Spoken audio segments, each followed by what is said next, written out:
Welcome, everybody, to Table Stories, Witchcraft and Wizardry. Welcome. Hello. How's everyone doing today? Welcome to the show. Welcome. I hope you're ready and excited for some magical whimsy. And only mildly. I'm scared. Yeah, we have a good time. It's a wholesome show. Luxie's not down. She's spending some time with Bean for Bean's birthday, and we'll miss Luxie today, unfortunately. But they're having a good time on Bean's birthday. So maybe send some love to them. Give Bean a happy birthday. I don't know when Bean's actual birthday is, but I know they had it's today. Okay. So yeah, send a happy birthday to Bean on Twitter or something. And yeah, we'll see Luxie soon. But yeah, if you've never seen the show before, what we do here is we have some fun, wholesome adventures in Hogwarts with our second-year student crew as they get into various trouble and shenanigans, and they have their own adventures and things. So if you've never seen the show before, well, we're in the second year. So I guess you'll have to catch up. Oh, hi, Ray. If you don't know, Ray is the one that made a bunch of magic wands for the cast. Welcome back, Ray. Good to see you. The cast has been using their wands. Thank you so much for that. Yeah, we have a good time here. So let's go around the room. Let's introduce our players and their characters, and let's hop into the show. Colo, would you be so kind as to start us off, please? Hello, I'm Colo. I stream on Twitch, and I'm also a YouTuber. I play Maisie Skylar. I was talking a little bit in my chat this week about Maisie Skylar and how she has a surname in common with something else that people might be familiar with. Just a little in case anybody else gets a Skylar surname reference. Yeah, I don't know what to say. Hi, we've just been playing a game about a fox in a world of corruption, and in my heart, I'm so invested. We must protect the fox at all costs. But yeah, come over, say hi sometime. It'd be nice to see you. Thank you, Colo. Murgles. Hi, I'm Murgles. I'm an animator and a storyboard artist, and I am making an animated film on Twitch. So if you're interested in how that gets made, you can find me at Murgles on Twitch and also Twitter. And I also do other fun stuff like a podcast for the show called Dark. That's a cool thing. If you want to see that, it's thegeekgeneration.com/dark. I think that's it. And, other stuff. Oh, God. Thank you. You don't have any other announcements that you were able to talk about? Oh, well, I can talk about one of them.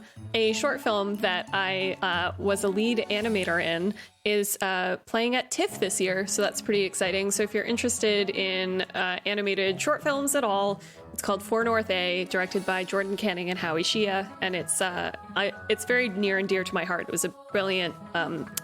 It's a very sad story, but it's something that I really related to. So it was a pleasure to work on. And yeah, it's also playing at the Ottawa International Animation Film Festival as well. So that's pretty cool. It's doing the rounds, I think. So I'm very excited about it. Thank you so much. Thank you, Murgles. And congratulations. Nega Oryx. Hi, I'm Nega Oryx. I play Olive Everglade. I'm also a full-time streamer here on Twitch, a voice actor, a host. You can catch me hosting The Weekly on Twitch Gaming this week at I don't remember what time it is because I'm bad at things. So just follow me on Twitter and you'll know what time it's happening at on Thursday. My call time's very, very, very early, so I don't remember what time the show starts, to be honest. And then this Saturday, we're having our first ever book club stream. If y'all did not know, I started a book club with my friend Jason Sully, who's also a full-time Twitch streamer. It's called Big Book Energy, and the first book that we are covering is Percy Jackson and the Lightning Thief. So you can obviously find all the information on my socials, or you can follow along at twitch.tv/bigbookenergy. Our first stream is going to be this Saturday evening. We're really excited. Thank you. Zagonicus. Hi, I'm Zgonicus. I play Alexander Pippin here in Witchcraft and Wizardry. You can follow me everywhere on it. It's Zgonicus everywhere. I'm also here in Table Story on Sundays for now, playing Epotobith, aka Toby. And I have a podcast, the Zgodcast. I restarted recently. Murgles was a guest, and I'm probably going to try and wrangle a friend this week and get another one out soonish. We'll see. We'll see how it goes. Thanks. Thank you, buddy. I'm Wax Steven, and I will be your Headmaster of Doom. I'll be dragging the players kicking and screaming through the adventure today. Oh boy! We had a session last time. If you would like to see how we play and what we do, you can totally download the system that we use here, which I made. You can go check it out over at tablestory.tv/WAW. And you can just see how we do things and why we do things and what everything means. You can totally get that for free. I have a few changes to make, just with some minor corrections and things. There's a few things that got misplaced that I just have to correct for this most recent version. But you can still download it. It's free. There'll probably be a correction soon. And I think there's like one more planned update that's got some changes and things. I've got a few rule changes that I might be making, and then that's probably gonna be it for a while, so go check it out. Anyway, let's get started with today. So, on the last episode of Witchcraft and Wizardry, after encountering a dragon with Hagrid hiding some information about a festival, the group tried to learn more about it and updated Alex on what they saw. Alex was obviously extremely enthused about the prospect of seeing a dragon in real life, actually getting to experience what the rest of the group did. But Olive and Maisie went to try and learn some more things about what possibly this festival that Hagrid let slip could be. They went to the library and they spent some time trying to learn about that, while Alex and Rosie went to see if they could visit the dragon named Clifford near Hagrid's hut. While Maisie and Olive were learning about the Stinkwood Festival and winter solstice, Alex and Rosie went into the invisibility ward to see if they could show Alex, but found the scene of a struggle and scorch marks and a missing Clifford. They heard distant sounds of some scary creatures, maybe even a Graben, and ran back to Hagrid to let Hagrid know what had happened. They reported back, and he told them to stay put while he called for more professors and went to investigate. When the professors had arrived, Hagrid had already left. They brought the kids back to the school safely and went to investigate themselves to see what had happened. But they were unable to find Hagrid, saying that he hadn't returned from the Forbidden Forest and that they'll be calling the Ministry of Magic to help. In the midst of all this, since they are kids, Maisie and Olive began planning a pastry party. And Rosalina lamented about the fact that she had astronomy at midnight, but that she might be able to use the telescope to maybe help in some way. Today's session is going to be started, I think, as we join probably Olive and Maisie back in the Gryffindor common room. You've heard all of this, and it didn't seem like there was anything else you could do for the evening. Plus, I assume that you'd want to update Clem on everything that happened. So we're going to join them and Clem in the Gryffindor common room.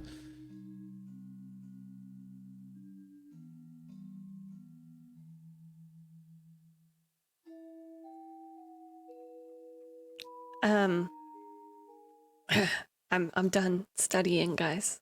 Hi. Good to see you. Clem? Yeah. Sup? You might want to sit down for this. I'm getting vibes from what's happening right now. The last time someone told me to sit down, it was very bad news. What are we talking about? Do you want the good news or like the bad news? Well, is there good news? Good news. We're having a pastry party. Oh, That's great news. yeah. And like Excellent news. Cool. decorations of croissants like in bunting from the ceiling. You know, like the bread where you just tear a bit off, like, and you can just pull the pastry down and like eat it like a pastry pinata, right, Olive? And little like party poppers, but with sprinkles to decorate with. Lovely, really excited. Lots to look forward to there. Okay. Also, just to note, Hagrid's gone missing, so has the dragon. We don't know what's happening. The Graven might have attacked, but pastry party! It's really bad. It's really bad. They're calling the ministry right now. What they're calling the I don't think we need to say that it's really bad. Olive just... They're calling the ministry! Hagrid's missing? Ministry never got called at our Dragon is year. gone. All of the teachers are on it. The ministry's on it. All of the teachers? I mean, most of the... Clifford's gone. Okay, but we didn't have anything to do with this, right? Not that we're Your aware hesitation of. is concerning. That's okay. That's fine. There's no evidence to suggest that we are to blame. I mean, I evidence. didn't think that we were involved, but did I miss a memo? Did I? It just sounds like something. Will there be Danishes?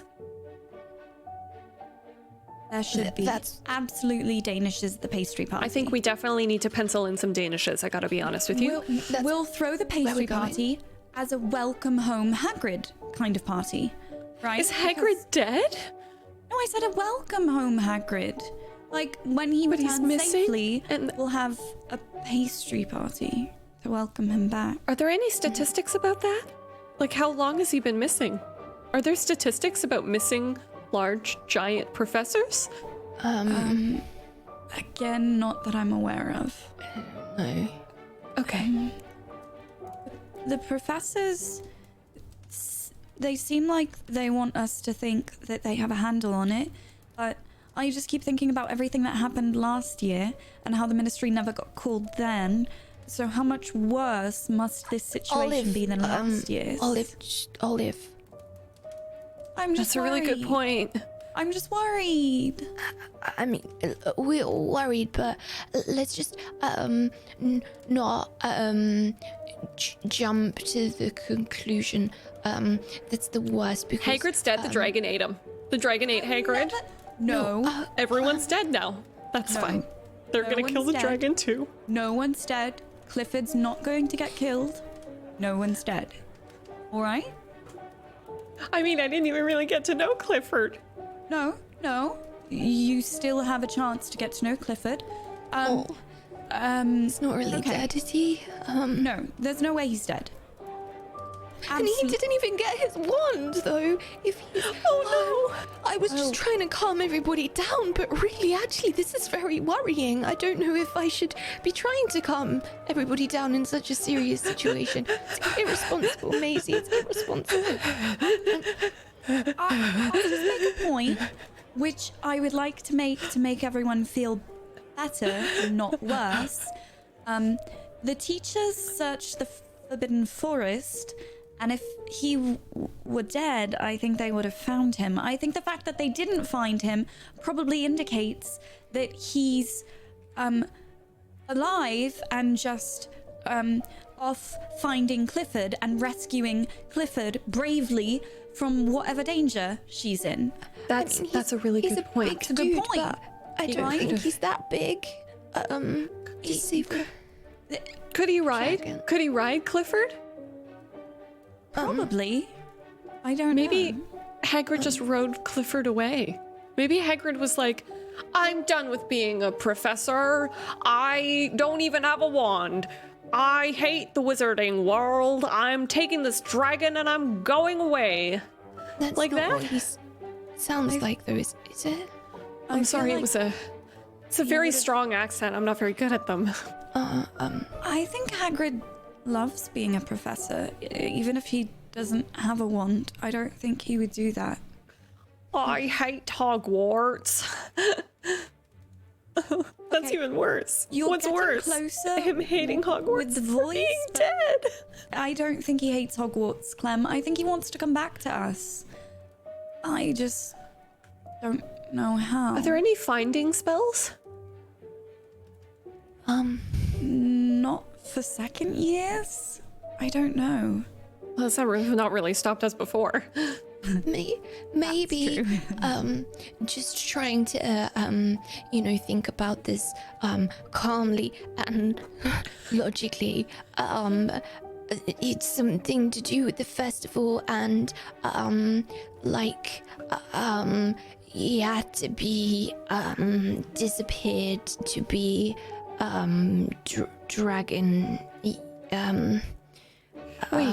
Wait. Hold on. First of all, I would like to cast a spell. Can I cast Accio Hagrid? Absolutely, go for it. Okay. Here we go. Oh boy. Wait, do I have Accio? Ah, yeah, I do.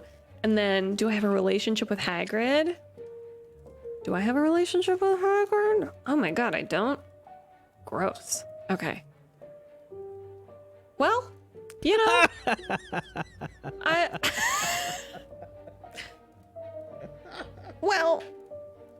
I mean, I know that one, so there's really no reason why that should have happened.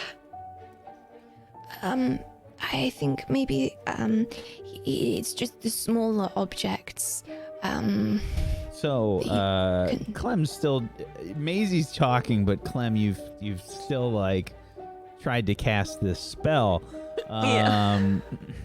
Unfortunately, a 4 isn't going to do too well for you here. When you cast a spell and it fails, some things begin to happen. Yeah. On a 6 or lower, the spell rebounds and the caster takes a condition. Why don't you explain what happens as this spell fails? I think that I very gallantly believe that I'm about to do super, super well. So I'm like, Accio Hagrid, with all of my might. And then just this insane force, as if my wand has been Accio'd to my face. I just smack myself in the face and just immediately start bleeding from the face.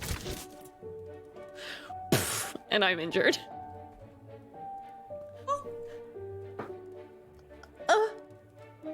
Oh, Clem, are you all right?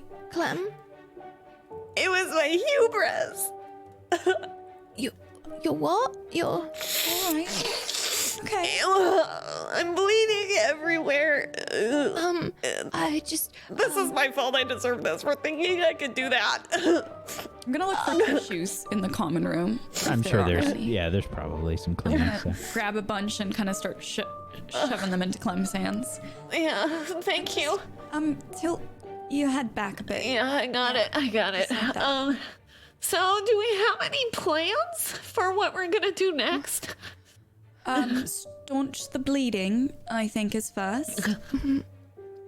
Probably also second.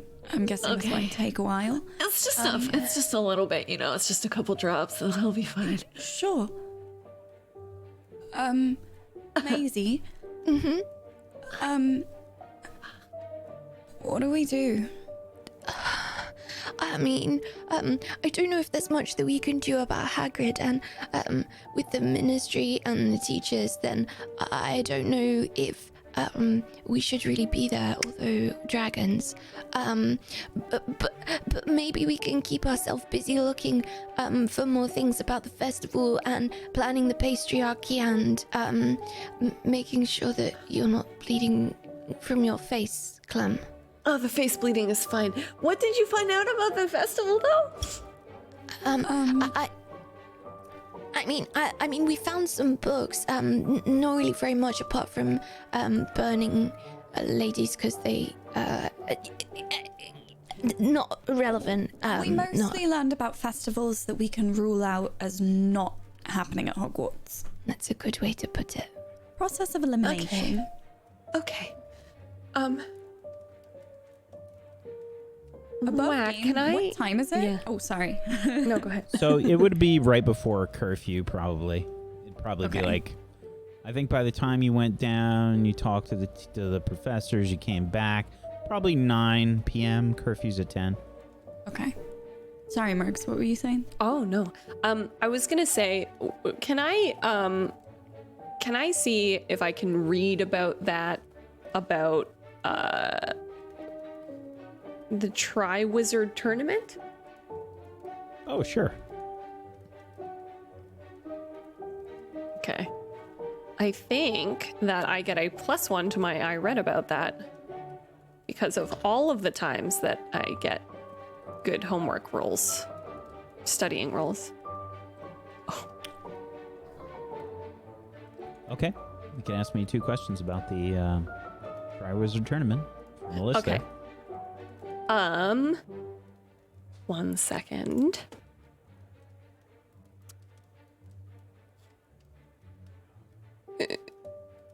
What does it do?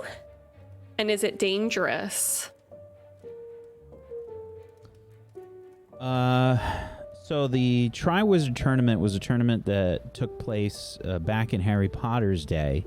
It was a tournament with 2 schools as well as Hogwarts, Durmstrang, and the French witch and wizard school that I'm blanking on right now. Beauxbaton. Yeah, Beauxbaton. Thank you. And Hogwarts, and they participated for the Tri-Wizard Cup, and it was basically a test of various wizarding skill, and wizards needed to be 17 and older in the school to take part in it. And it was definitely dangerous, which is why it was canceled after the incidents that took place at the last one with Harry Potter and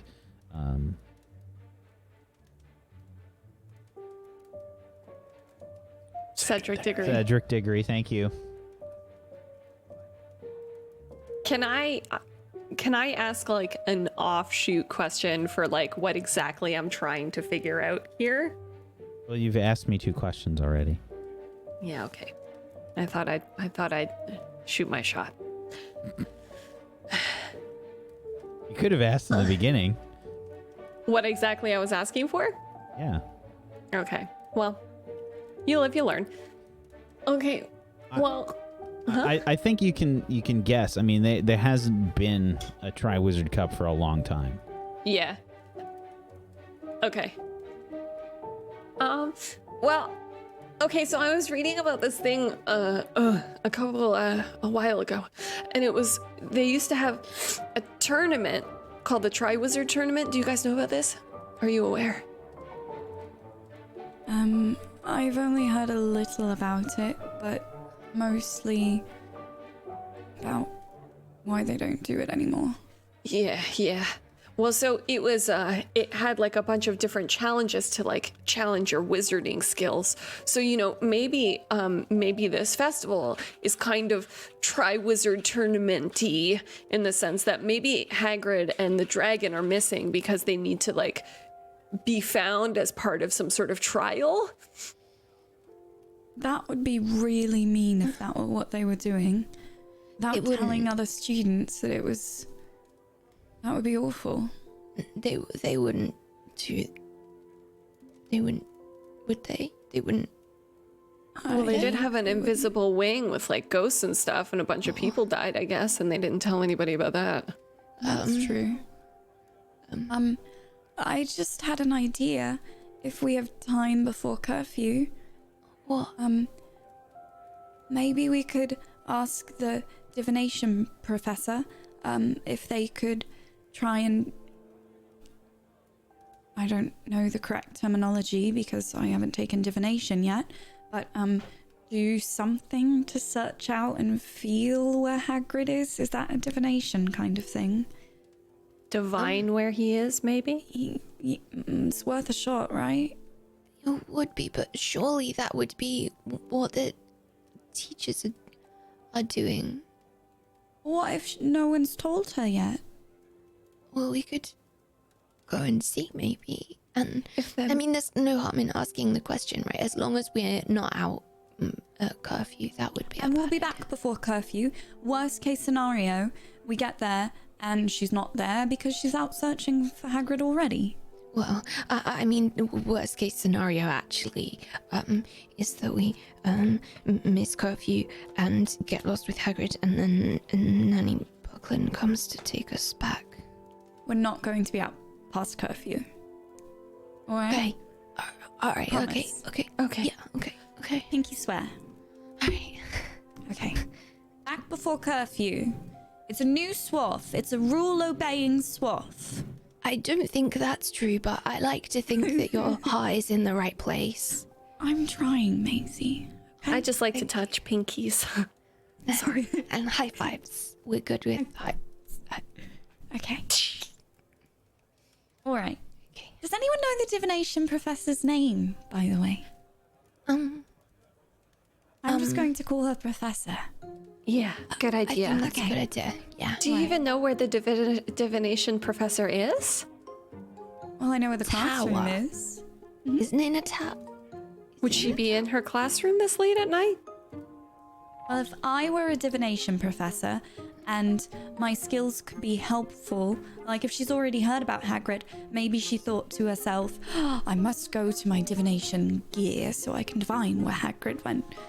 You know? But makes sense. also, if she hasn't, and she's just, having like a nice bubble bath with a book, then don't you think that if your classroom was in a tower and you were a divination professor, that you would also live in the tower? Like, I mean, who wouldn't want to live in a tower, right? I mean, as long as Very it's not true. like a tower where you're locked in and, trapped and, like, can't get away and didn't ever get your wand. So maybe it's a good idea to go to the tower anyway. Yeah, I mean,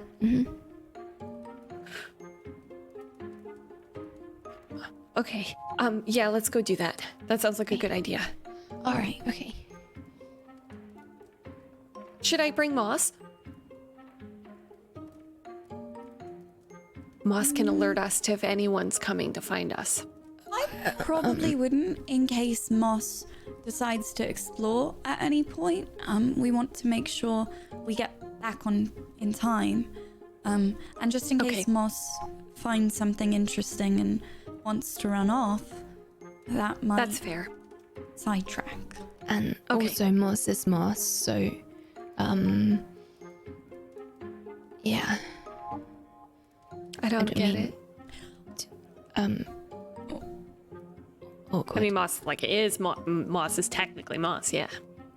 Yeah. Okay, let's go. Okay, ready? Yep.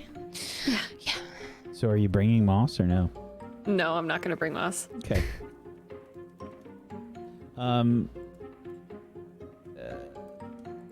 Okay. So you start to head out of the common room. Uh-huh. How long do we have before curfew again? Less than an hour. Okay. Great. Let's just hope the staircases don't move too much. I mean, how big can the castle really be, right? We have almost an hour. Also, Olive, you're really good at telling telling stories. So like, if we get stuck, then Do you I'm mean sure we lies? could have no, I just mean Oh, like weaving a tale. tapestries of words. I can definitely weave us a tale. About like a missing note from a professor, or like a secret mission from Hagrid, or you know. Okay. Okay. We won't need to, though, because we will definitely be back to the common room in time. Yes. All right. Well, Just in if case. we get to Nanny Buckland, then I'm gonna blame you, all right, Olive? I mean, like, nicely. I mean, you're my friend still, but I would. If we get to Nanny Buckland, I'll do all the talking. Okay? Okay. All right. That's good. Thank you. All right. She's gonna scurry. Okay. Yeah. We switch scenes. Alexander, I assume you returned to the common room once the situation was done with the rest of the group and the professors. What are you thinking Yeah. as you return to the common room?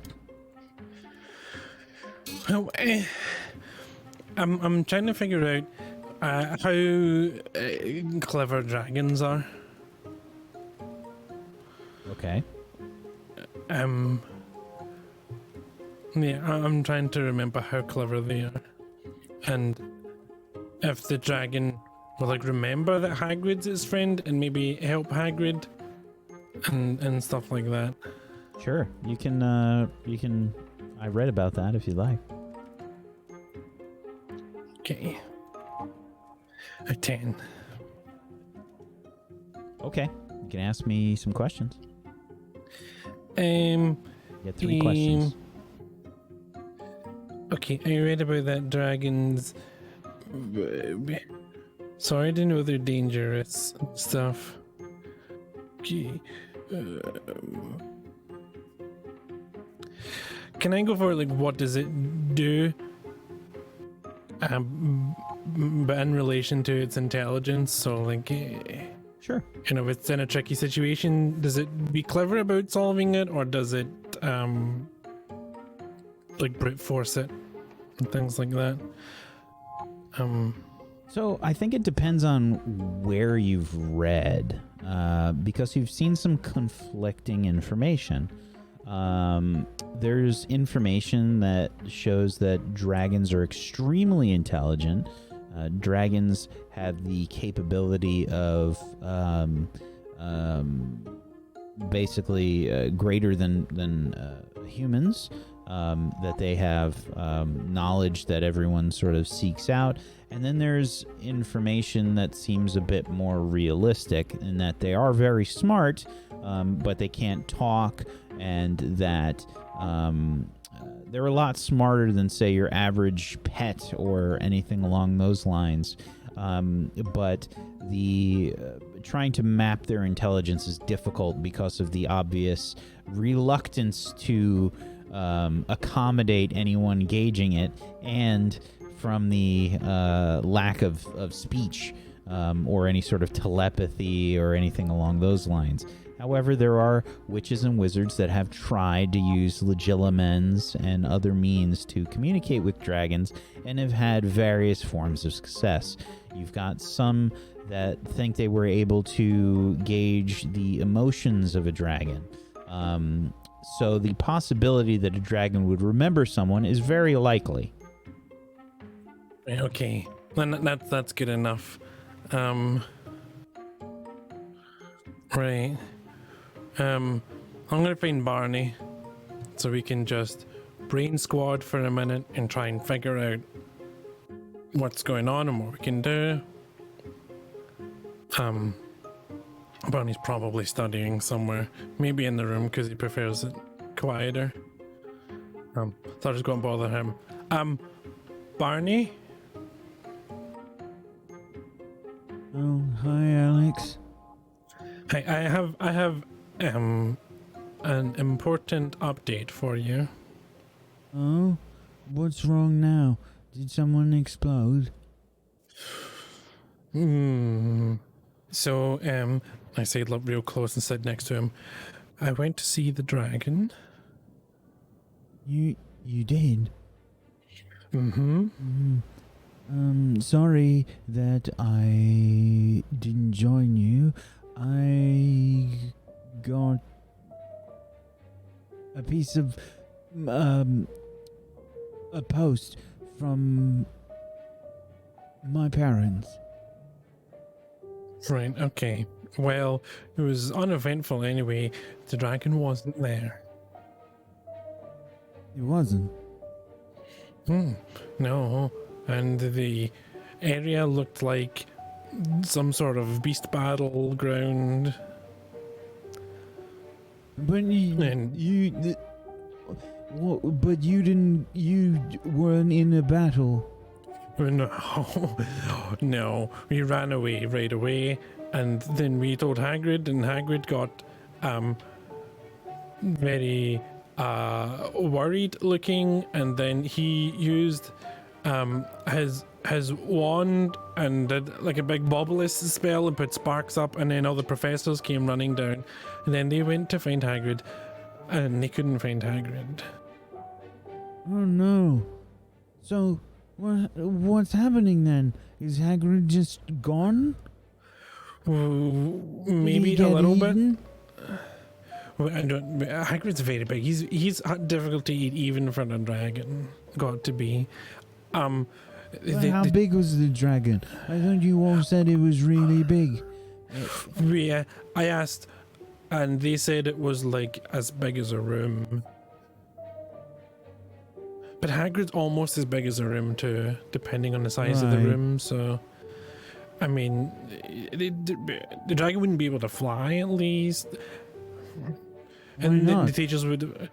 I think Hagrid weighs a lot. The dragon couldn't lift with all that in its belly.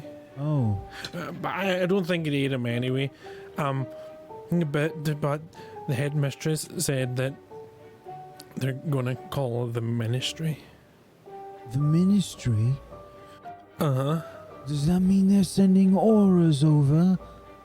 I hope so. Maybe we can find some and ask them some questions.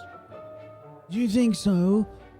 I think so. Like, we should probably wait until after, but if we just sort of hang around, maybe we can corner one and just get answers to questions. We should come up with a list of questions. Like what? Like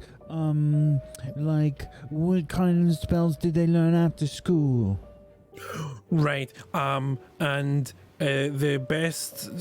Oh, the aura test. What kind of spells are on the test, so we can practice them lots in advance and get really good at them. Maybe. Do you think they'll even tell us? We could.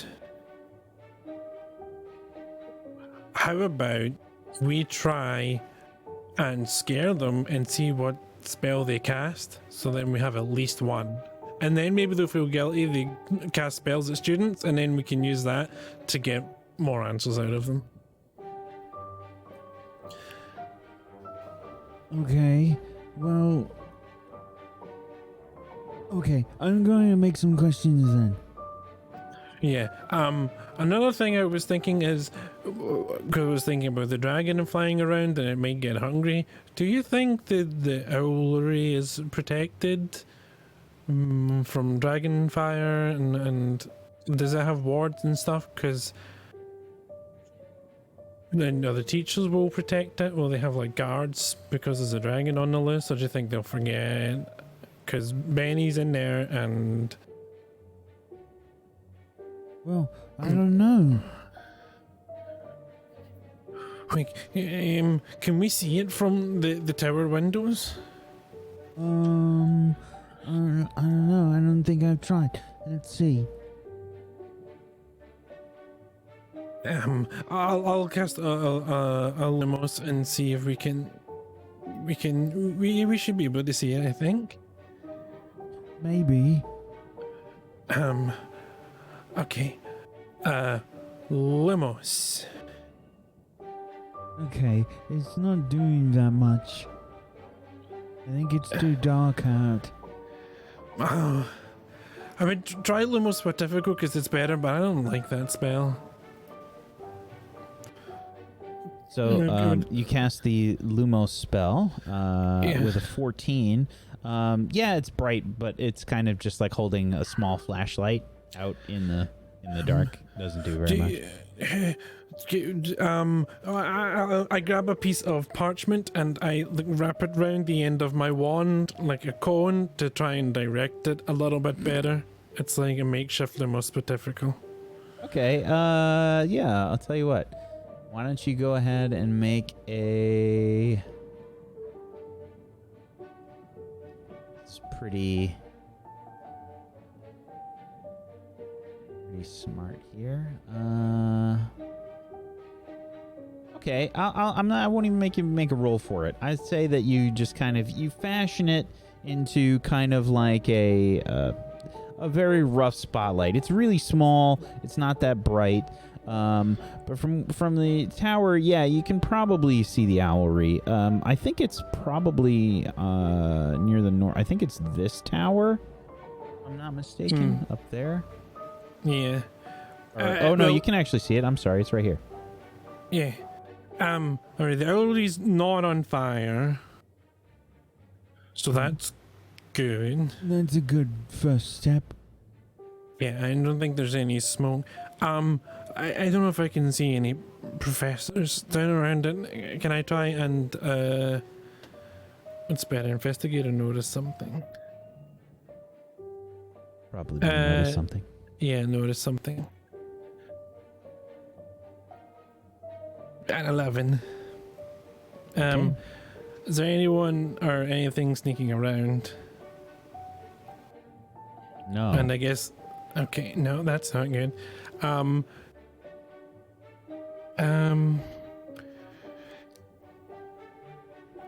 I do it? Does it seem dangerous? As maybe does it seem like it could be in danger?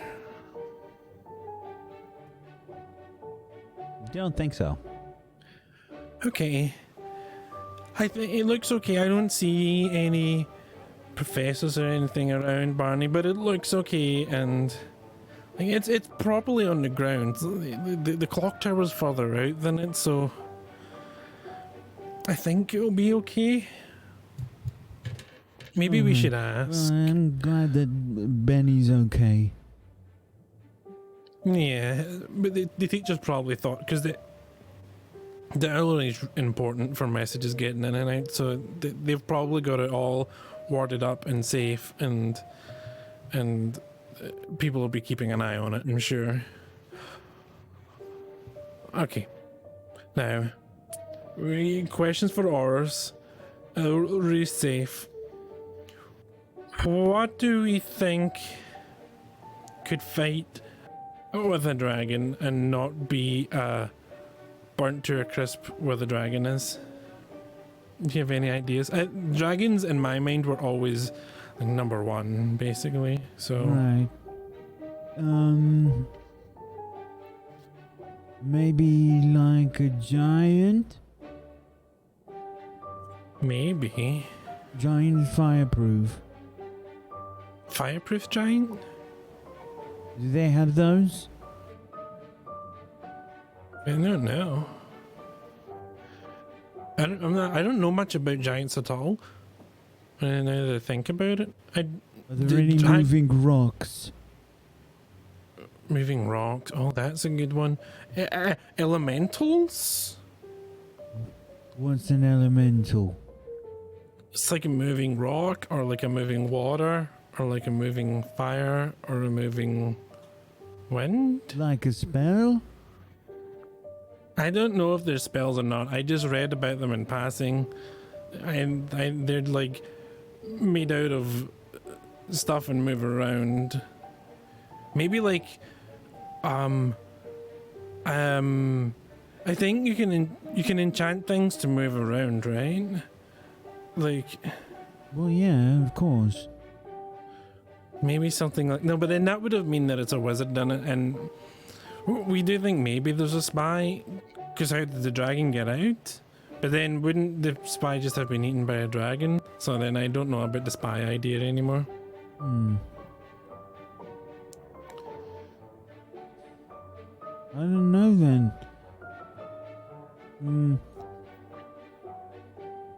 Maybe I'll start on my questions for the auras. Yeah, it's probably too late to get to the library. Think I could get to the library quickly enough to find a book on creatures, and I have one for stuff, I'm sure. I think the library's closed early. It doesn't close at the same time as curfew. Right. Well, I'm gonna look out my books and see if I can. I have. Clem gave me a copy of her Dark Creatures book. I can read that and I'll see if I can find anything. Oh, that's a good idea. Is there a? Do you remember any dark creatures that might do anything like this? I don't know. I just dragons were always number one in my mind because they're cool. They fly, they have scales, and breathe fire. But I'll take a look through and I'll see if I can find any. And you can come up with order questions, and then we can swap maybe after that if you run out of questions and I can't come up with anything from the book. Okay. Sounds like a plan. Okay, I'll get started. Me too. I crack open my copy of the Dark Creatures book from Clem and get to flicking through it. Okay. I mean, it's a long book. Are you gonna just read one thing at a time? Yeah, I made a table of contents for easy access for all of them. Did you try your best to copy pictures? I did my best to try and copy pictures, yes. Okay. Then I might have, because I come from a muggle house, there might have been a photocopier, and I might have photocopied the pictures and glued them in, but still rewrote everything instead of just photocopying. Unless magic books cannot be photocopied, unless there's some sort of thing there. Let's make a roll for it. Clem, why don't you go ahead and roll? Okay. What should I roll? I think this will be...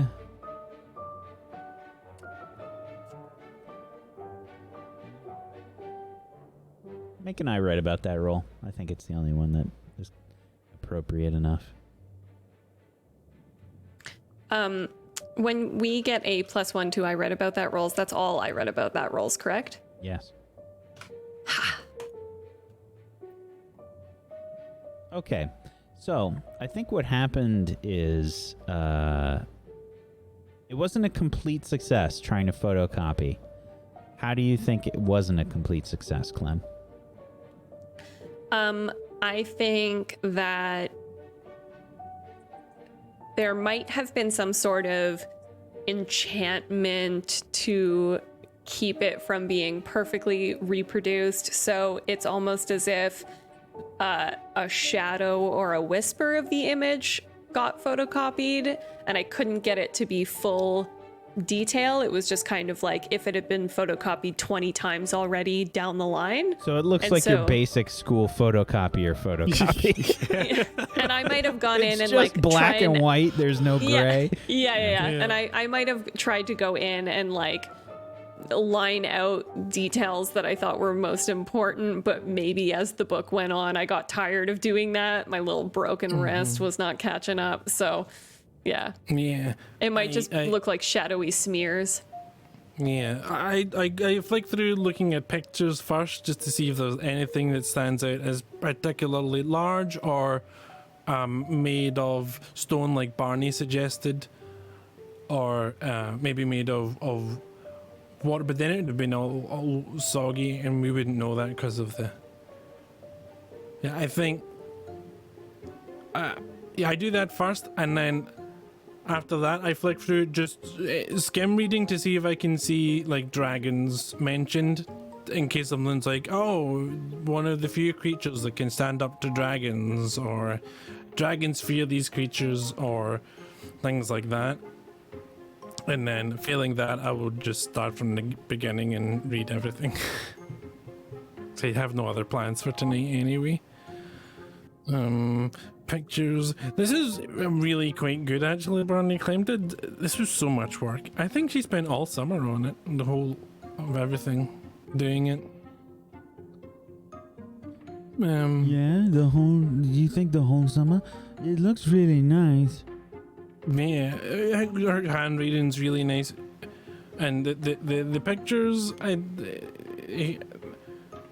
they're okay as well. So, I mean, they're there at least, but they're a bit blobbish, so I can't really tell. Okay, well, it's better than nothing, right? Yeah. Oh, we should. One of the questions for Aurors is what dark creatures do they run into the most? It's a good one. Oh, good. I'll write it down. Yeah. Yeah. Do I have any luck of identifying any potential creatures from my book?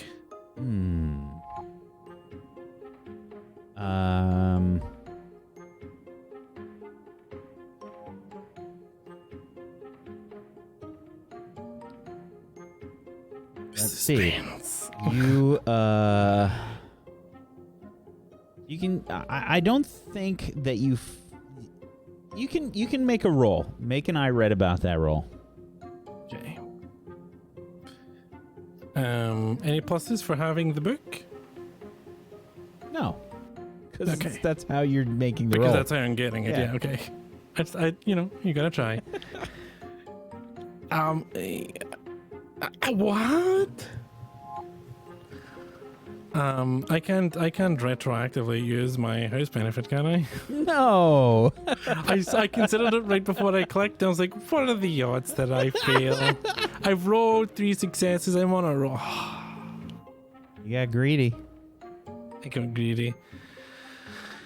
I don't think I'm going to find anything with just a quick flick through this, Barney. I'm going to have to take my time and read Clem took everything. she copied the whole book. So this is like serious studying. Yeah, and I think because this is an old book, it's when they used to write books, they didn't try to make it interesting. So it's a bit sort of, they go on a little bit about everything. There's lots of details, and we're gonna have to take some time. Yeah, it's probably some ancestor of Robert Jordan. But we don't really have any other choice, do we? I'll read by the window and keep an eye out for flames or an ear out for dragons. Okay, it sounds like an idea. Another question for the auras. When you are investigating a crime, which spells do you use for searching? Oh, that's a good one. Oh, another question. Do they have any specific diet, and does it include sausages? Sausages? Question mark. Yeah. Okay, so you're gonna spend the night basically just trying to research. Yeah. Okay. Yeah. I'm gonna stay up. We have classes tomorrow, right? It's not Oh, a yeah. Friday. It's a Monday night. I will stay up until 1 o'clock, Okay. I think. We switch scenes again. Maisie, Clem, and Olive, you've headed out to the try and find the divination teacher, Professor. Mhm. Okay, where are you going? Presumably, I'm zooming out. I think they would know just vaguely where that tower would be. Sure. Just from having explored the castle a little bit, but not where she would be outside of her classroom. So I think they're just gonna check the classroom. The three of you can choose someone to make a roll to see if someone remembers who the teacher is, who the professor is. What's that gonna? I read about that. Yeah, probably be I read about that. Yeah. Is it a relation with one of our relationships with each other? Yeah, you can choose one of the other players to put your heads together. I could do it with a +3 then. I say go for it. Don't get your hopes up. Oh wait, hold on. I need to roll it with. This one. Got it, and then this one. I always do that the wrong way around. I'll Okay. take it. An 8. Yeah, I would say that you know that the professor,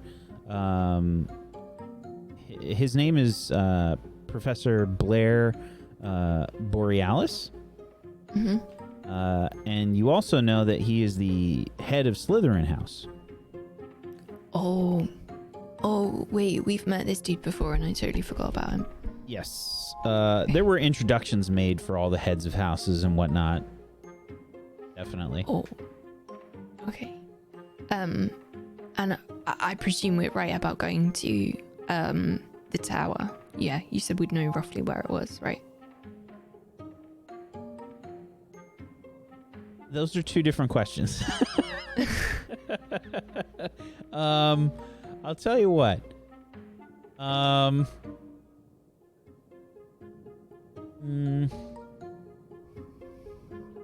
I do this? We're screwed, guys. We're screwed. Yeah. Yeah.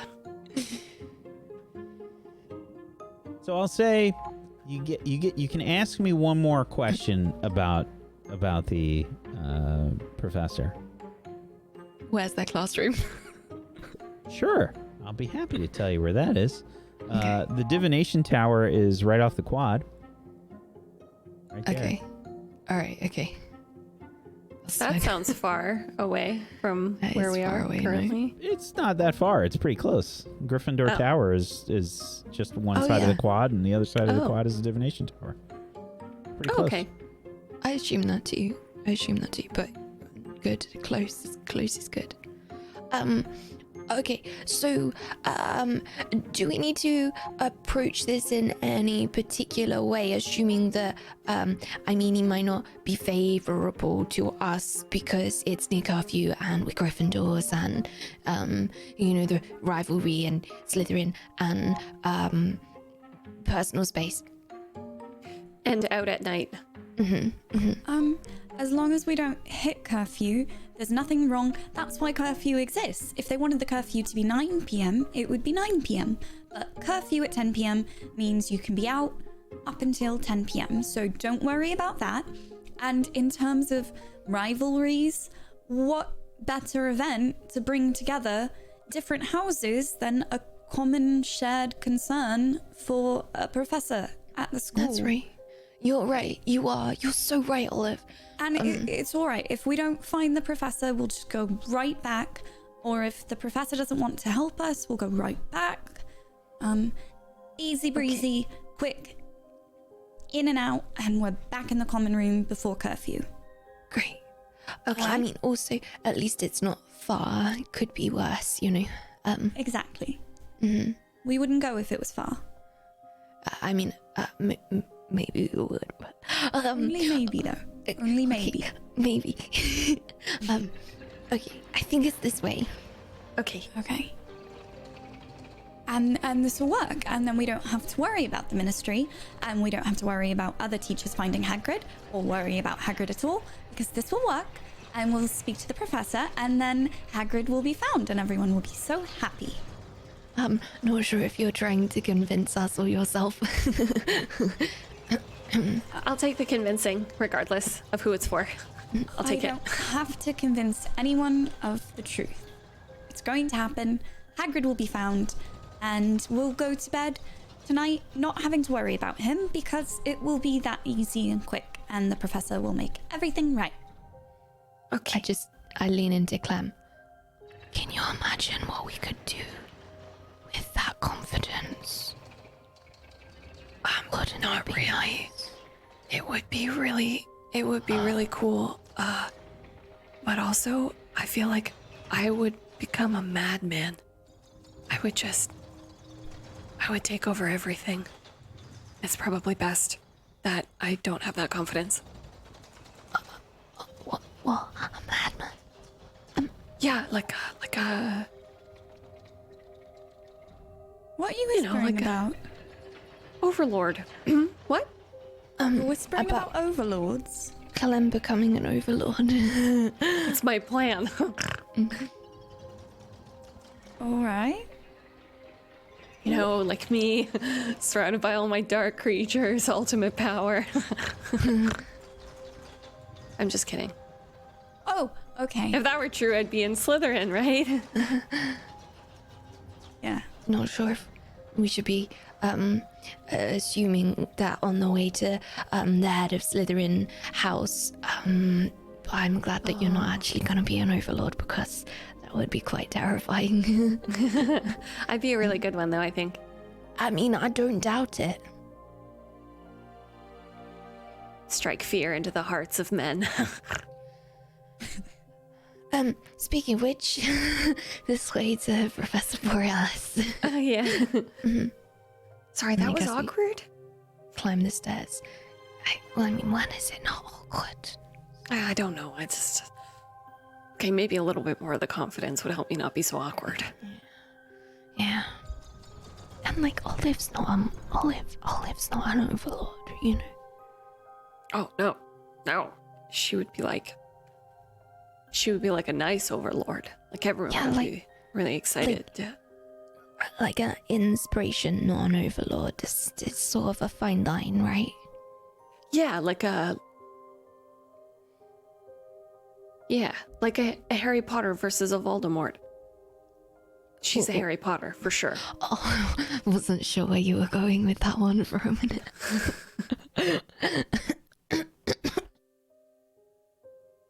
Okay, so you begin to climb the stairs. So it's very dusty in here. Into the divination tower, to what you assume to be the divination classroom. There's moonlight that's making its way in. It's probably a bit drafty and probably pretty cold as well. Nighttime, sort of in the fall, just kind of, near fall. But I imagine this time of year it's starting to get a little bit colder now, so probably some breezes moving through here. Probably various sort of strange noises and things. Oh, well, this is cozy. This side of the castle. I see why they don't let you take divination until year 3. I think this would have made me pee my pants like Rosie if I had taken this class year 1.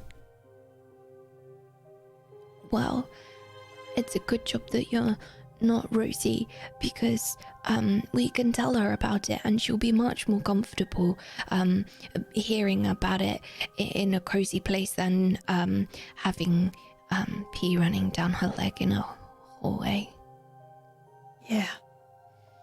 It's very true. We can do this. Come on, let's go. Okay.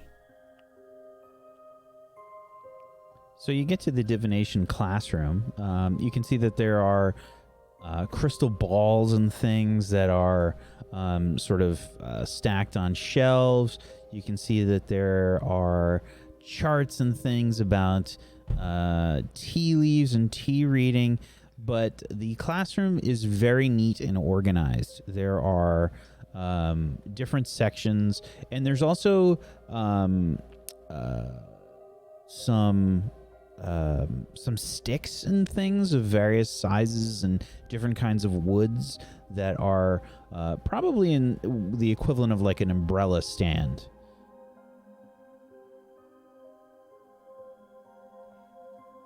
But otherwise, you can see lots of, like chairs and some desks and things. Can I roll I read about that to see if I know what those sticks do. Sure. Is this with any relationship?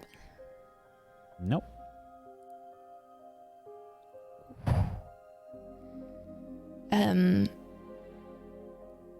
What does it do and where is it? And is it dangerous? What does it do and is it dangerous? Okay. So there's a type of divination that basically involves the casting of wands. I'm trying to find the name of it right now and I can't find it. Here we go. Xylomancy. And guess who teaches xylomancy? You remember that because Alex's dad is one of those people that teaches xylomancy.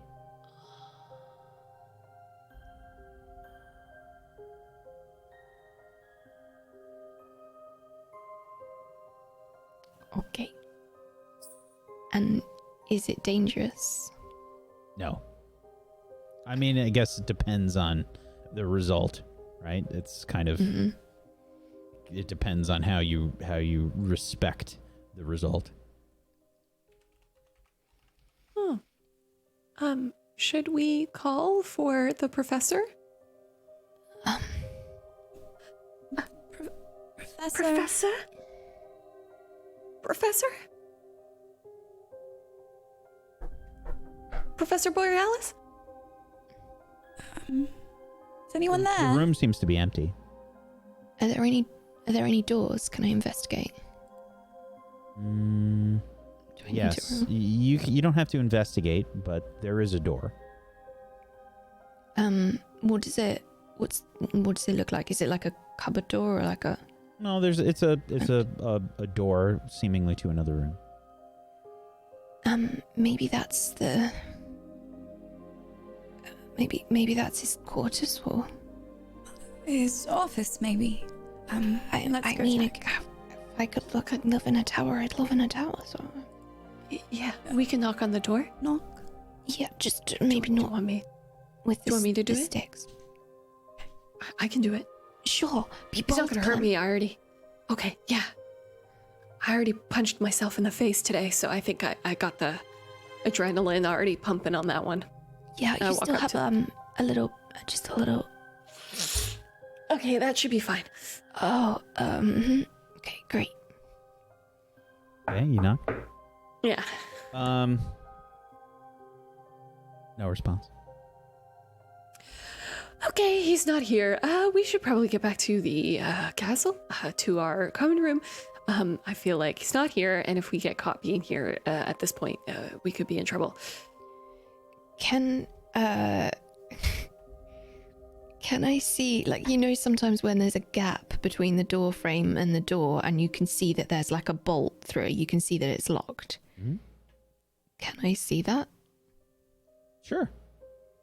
and I won't make is you it- do a roll. You look through the door.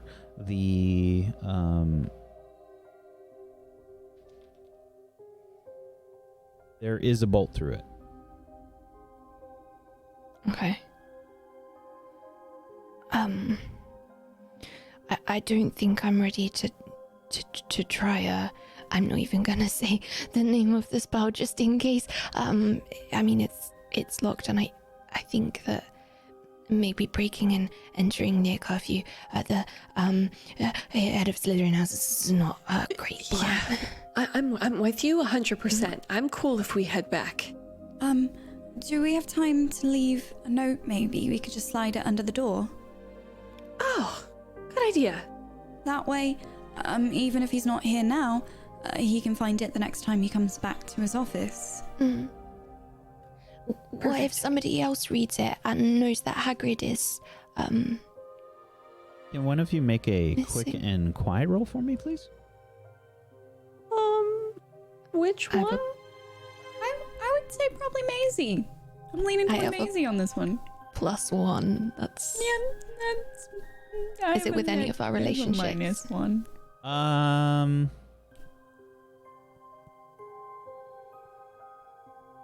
Yes. Then, guys, it's a +3. But I'm Don't gonna get- say, yeah, go for it. All right, okay. Oh, yes. Okay.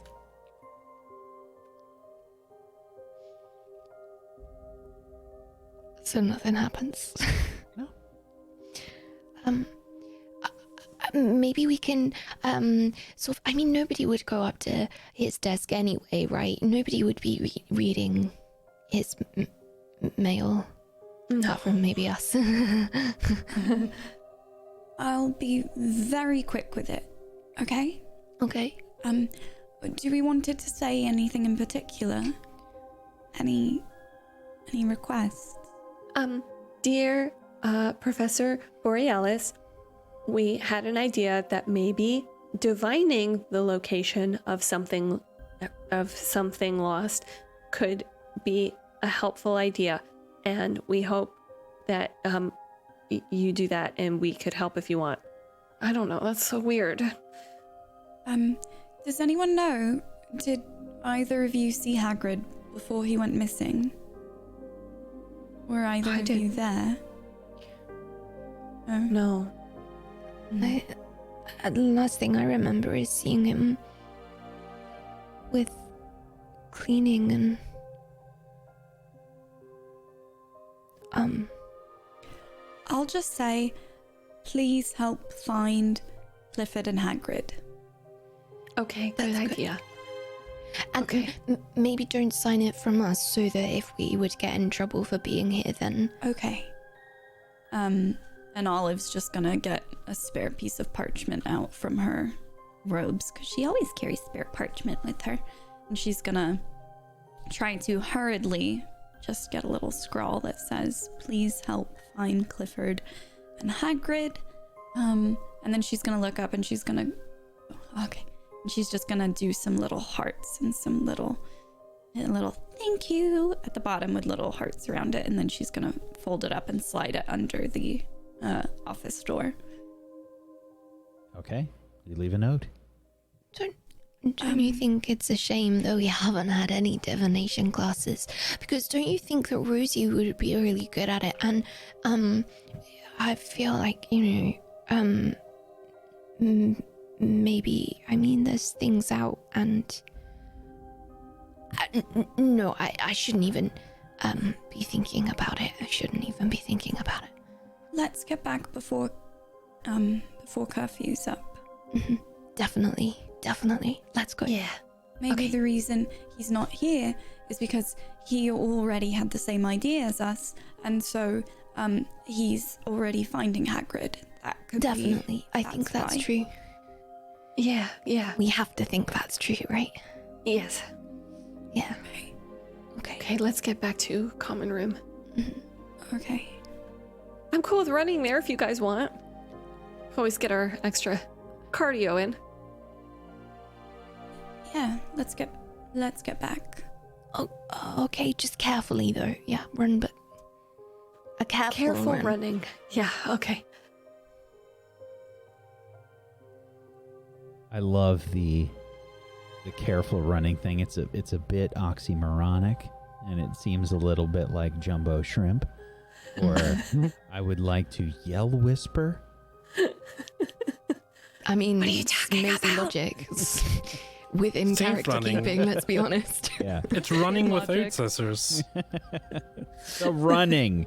Mhm. Okay. You rush back to class, back to the common room.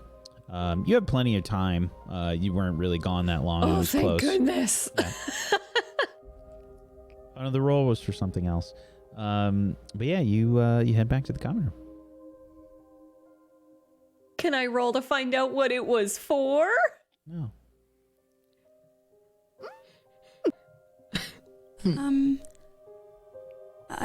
I think maybe, do you think any of the older students might know more about what kind of creatures are in the Forbidden Forest? We could ask. We could Yeah. ask, Albus or Scorpius the next time we see them, maybe. Mhm. Yeah, that's a good idea. For now, maybe. Does anyone know an older Gryffindor that might help us? Maybe can I look around and see if I recognize any older student from the Quidditch team? I mean, there'll definitely be older students from the Quidditch team that are about. You,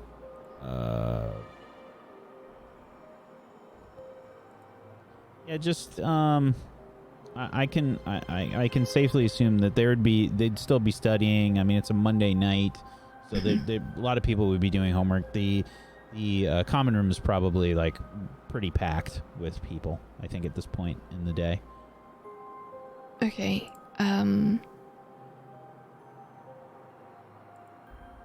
Yeah, I think I'm just looking through my notes, but I can't. I So can't find my. Alistair Jordan was last year's Seeker, Mhm. whom you. What year is he? He's a 5th year now. Okay. Then there's the Keeper, Levi Fernbrow.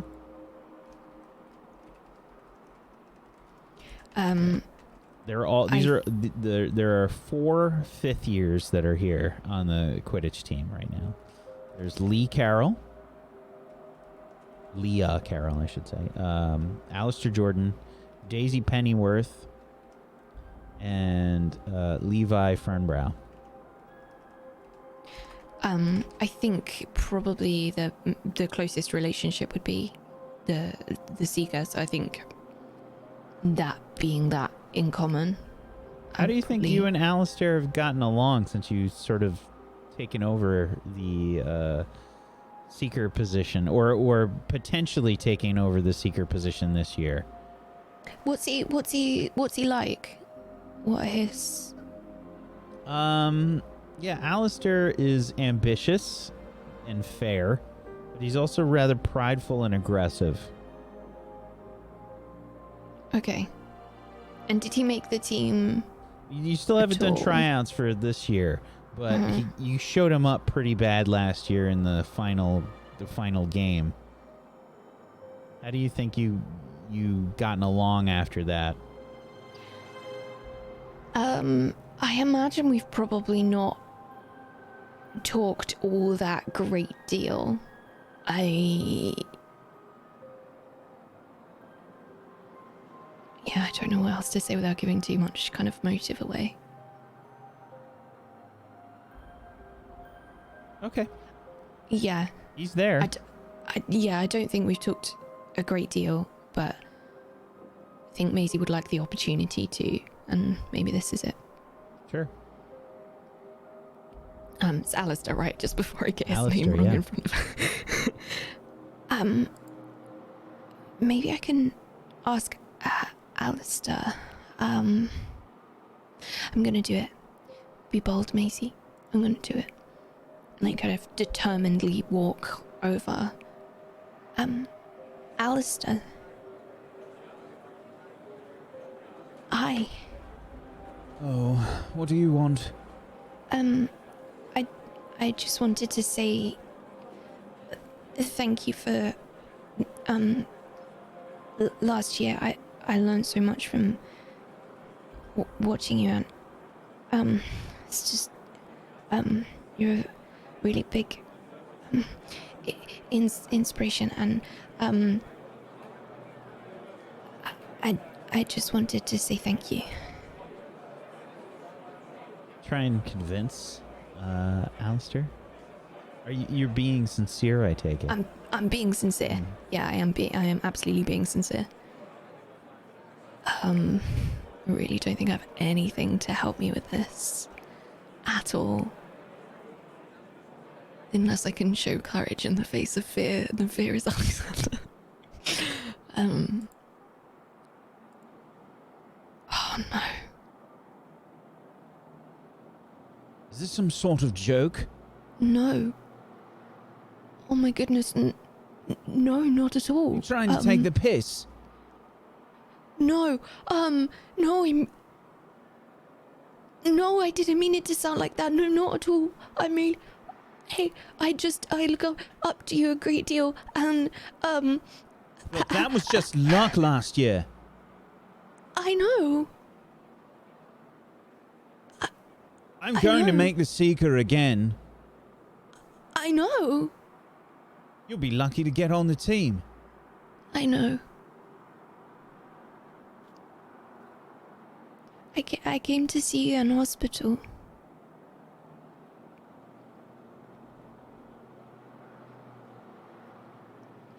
He starts Mine to like was- look down at his work, and he just kind of folds up the book. And Mine he says, Right. Well, I'm not having any of this. and he mine was starts the to walk one- off. Did I ignorant- witness this? Did I ignorant to witness this? Oh yeah, I was Mine- there. I'm- from far away, I assume. But I saw that he okay, I'm walking in his direction. I'm gonna go make it worse for her, unfortunately, but I'm walking in his direction. Yeah, he sort of closed up his books and starts to collect his things. And I followed directly behind him as well. I'm still talking at him. Like no stopping. None of this. Like word from me.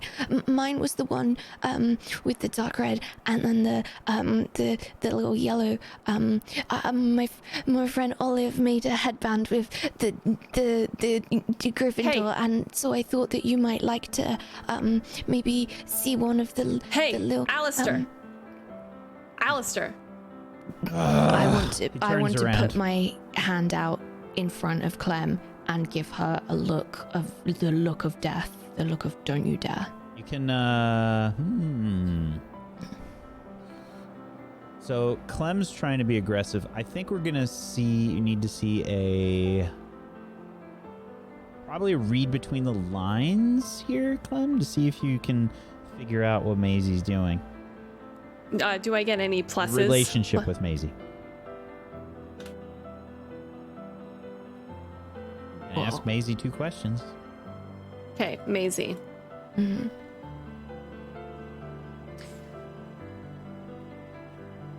What are you?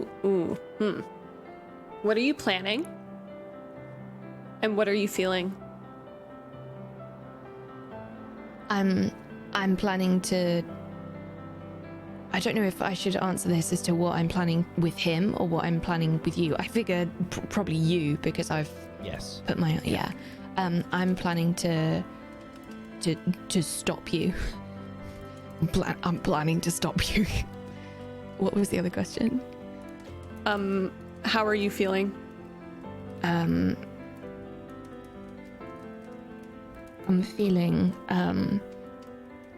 anxious and worried, emotional, and it's hard to know how to describe this.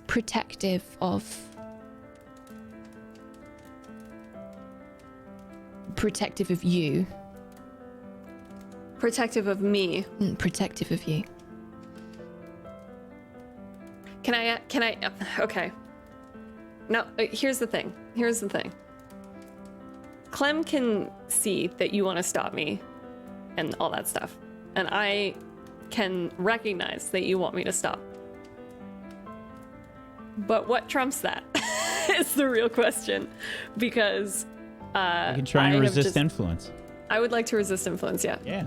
Roll plus your soul. This again, relationship with Maisie.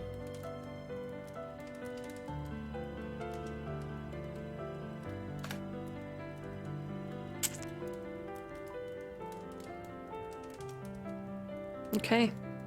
On a 6 or lower, you listen intently to their influence and do what they say. I stop and I shut up.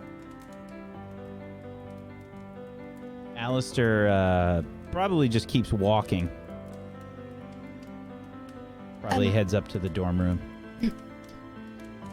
I think I get to the end of the stairs as he's going while I'm still babbling about Gryffindor and how great he is, and then I see him go and sort of trail off. I want to turn around and give Clem a hug.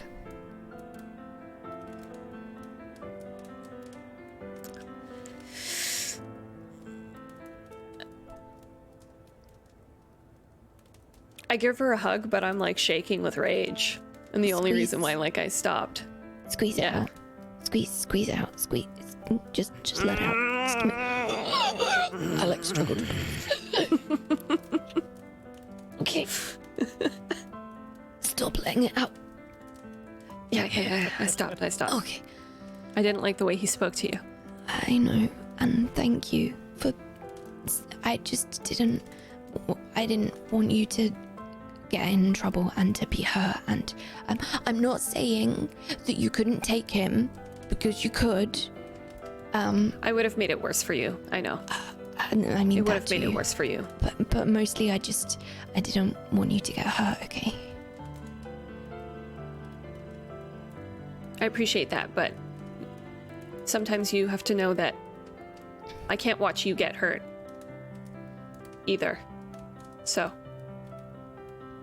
I know. I will try my best to not get hurt on account of you being hurt, but I can't make any promises. And just know that I don't like him anymore. I've never really thought that it was possible to feel that somebody was kind because they wanted to punch somebody, but that's changed today. I wasn't really going to punch him. I was just going to tell him that Punch it's him. with words. I can be just as, I don't always need to. If he was going to challenge me, that like maybe it would have gotten there eventually. But what I'm trying to say is that you don't deserve to be treated like that. And just because his stupid ego got in the way, his ego doesn't trump you being clearly better than him. So I mean, thank you, but I'm not. I don't mean like better than him at wasn't- Quidditch. I mean, yes, you are, but I mean like Just speak up. Quidditch team. Just speak. you never, ever, ever think that you never assume that people are trying to do the wrong thing or be mean to you or be cruel. You are a good-hearted, genuine, kind human being who only deserves genuine kindness. And that would never have happened if it were you. And I just want you to know that you're better than him.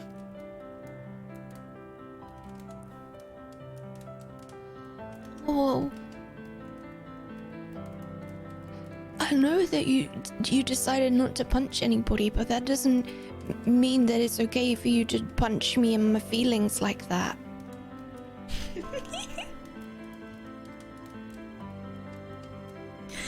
Maisie's eyes like well up. I grab her in a hug again and squeeze her a little too tight. You don't even like hugs. Yeah, well, I'm making an exception, and also they're getting better. They're growing on me. Olive. Put my hand out, try and grab Olive into this hug. Olive's just gonna like flop onto the top of the pile and kind of. You dummies, I love you. Do you feel any better, Maisie? Well, it's very kind of you. Still doesn't change that I insulted him, and maybe I should talk to the rest of the Quidditch team. Maybe I shouldn't. didn't talk. insult No, you him shouldn't. at all. Yeah. Just because he chose to, he chose to assume you meant to tease him. That doesn't mean you were being insulting. He just chose not to hear your words for what they were, which was a very lovely compliment. If anyone had come up to me and said how I inspired them like that, I never would have assumed they were making fun of me and pushed them away like that. That's on him, Maisie. That's not on you. And I was being real. I wasn't lying. I know and I you know were. that we need I know. to talk about stuff and ask questions for the older students. But it was just I wanted to clear the air. It's all right. Oh. And she's just gonna kind of rub Maisie's back a little bit. It's all right. This is like a full-on ugly cry. She's like put the heels of her hands into her eyes and rubbed them. There's like the eyes are red, like clashing with hairstyle of like flushed right now. Yeah. I don't want to be.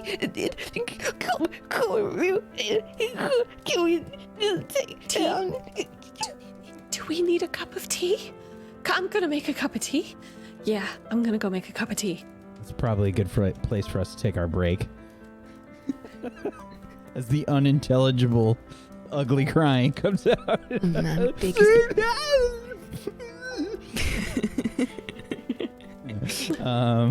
We're going to take a little bit of a break here, folks. Give our cast a chance to use the facilities and perhaps grab a snack, etc. We're going to be back in just a few minutes, so hang tight for more Witchcraft and Wizardry. If you haven't done so, please make sure you follow all of these lovely people. If you want to head on over to tablestory.tv/WAW, you can follow them on all the places. Go do that. They're great, and you should give them a follow. Follows are free. And if you have yourself a Twitch Prime or an Amazon Prime that you haven't used yet, consider throwing it their way. Go get some emotes. Go support them. They're great. And if you want to help support Table Story, one of the best ways you can do that is to head on over to our Patreon, which is just tablestory.tv/pledge. And I believe this month we have somebody that is doing a patron one-shot for Witchcraft and Wizardry. I'm going to be running a special patron one-shot. So if you have money to burn and you want to super help out Table Story, it is expensive, yes. We basically have that tier as like, hey, we just have a stupid amount of money and we want to help support Table Story kind of thing. But it is a way that you can participate in a patron one-shot. Check it out. That's going to be the one-shot this month. So check that out. We'll be back in just a little bit. Hang tight for more Witchcraft and Wizardry. Back in just a few. Back, everybody, to Table Stories Witchcraft and Wizardry. We return as everyone has snacked up. The insnackening has begun. We return. I think we return to a later time of the day. It's pretty late at this point. Alex, you are still awake and reading in this Dark Creatures book. I would really like a show courage roll because this book is extremely creepy.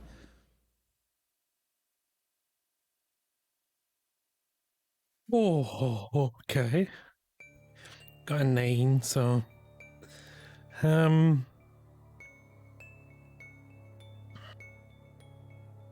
What does the room look like as you're reading, by the way? What's happening? It's late. It's like 1 o'clock in the morning. yeah, I'm by the window with just a candle on, keeping an ear outside for dragon noises or wand spells, or and keeping an eye out as well, peeking up every now and again. And I choose one. I don't think You're Absolutely Terrified Everyone Knows It is a good pick because there's basically no one around, no one paying attention, so I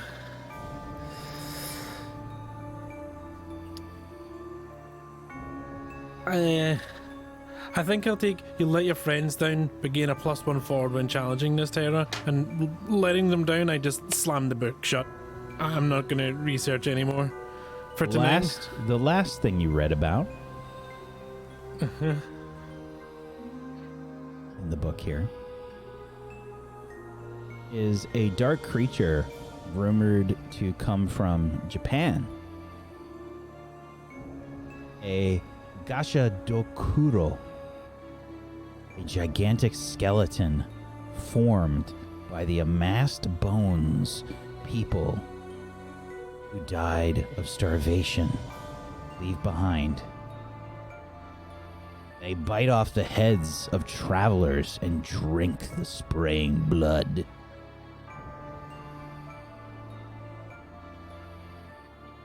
Take a quick peek outside for giant skeletons.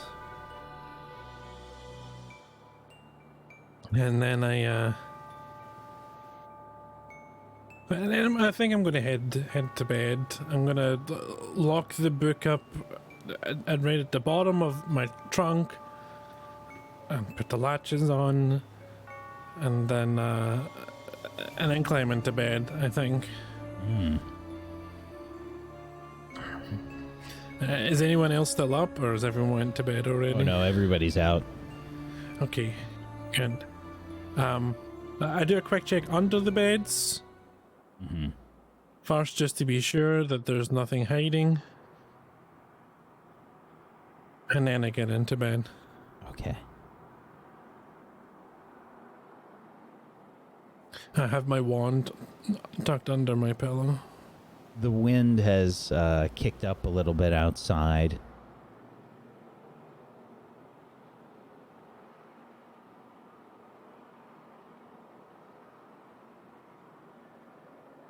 You see Alex, like, slowly picking up the I'm gonna hop out of bed real quick and go over to the window and make sure it's latched shut properly and secured.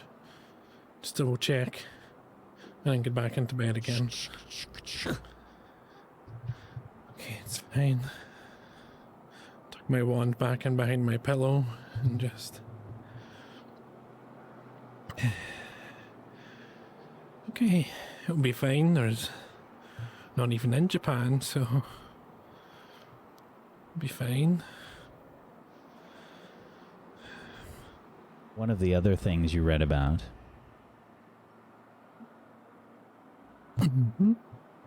was about a Dullahan from Ireland.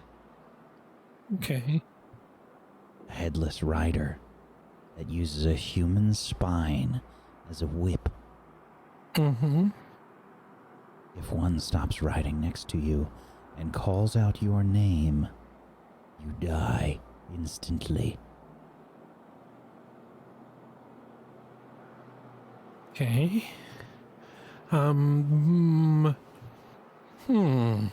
Well, horses can climb towers, so we're fine, and we're not in Japan. They can get up the stairs, are very narrow. A horse can't fit, so I'm fine. I'm just gonna bring blankets up and tuck them in one ear and then bring my pillow around to the other ear just to be safe, because then I don't hear say my name, which is definitely Peter.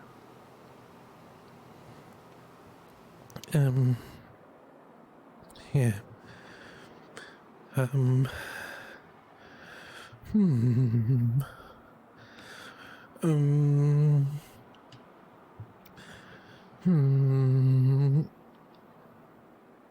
There's like a small little scratchy feeling that you feel on your leg.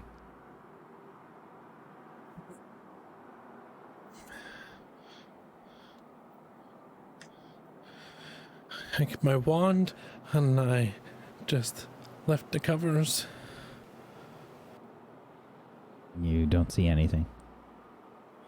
Okay, I put the covers down. You feel the scratchiness again.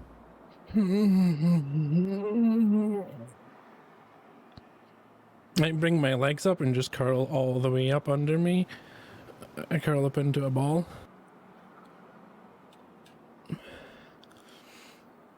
You realize there's like a small piece of dirt or something, like as you pull your leg up. It's just underneath the bed, like maybe your feet were a little dirty when you climbed into bed. Okay, it's fine. I just get off the bed and throw the covers up and just give the bed a swipe down and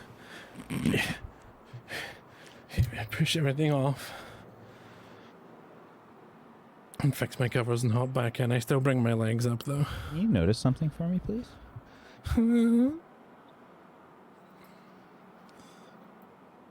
8. Did it seem dangerous?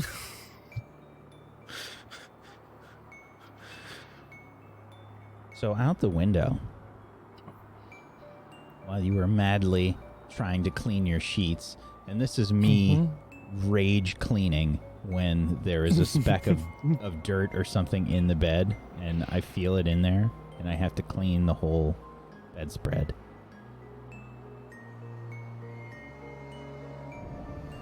You look outside, and you see lights in the forest. Splashes of light. Green, maybe blue, maybe pink, white. Bursts. I quickly grab a piece of parchment and a quill.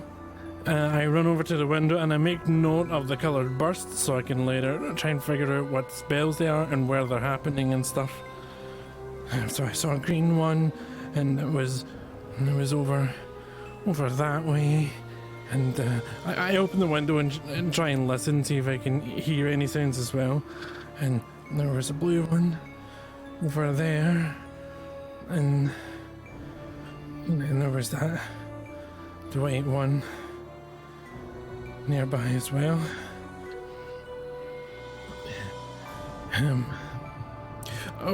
I run back over to my bed and I grab my binoculars from my bedside table. I take a look, see if I can see any more details. Okay. You can ask me your 2 questions. Are you still going with, did it seem dangerous? Okay, I will go for... No, I have a good one question. Or actually, I'm sorry. Yeah, you only get one.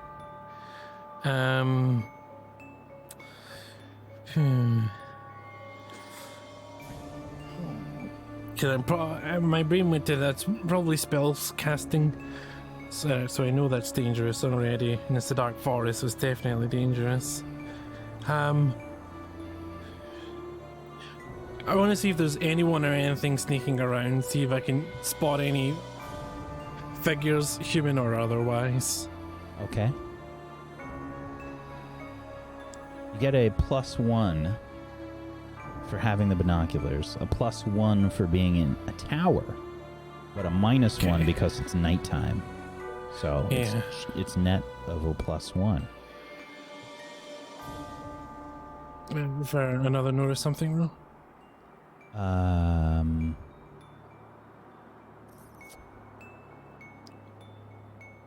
Or because it would still just take me No, to it's a the 9, same so roll, just still so one it's going to question. be it's going to be the 9. Yeah. So when you're looking through the binoculars, you see 2 shrouded figures near the edge of the dark forest. They look like they are leaving the dark forest. Shrouded, so not like professor hats and robes, more like I don't think you can cloaks? make them out. It's too far away, but you can recognize they are people, and they are sort of shrouded. They're not wearing anything that seems familiar to you. Okay. I snuff out the candle just so there's no light, so I don't get spotted, and I get down low on the edge of the window and just continue to watch and see what direction they go.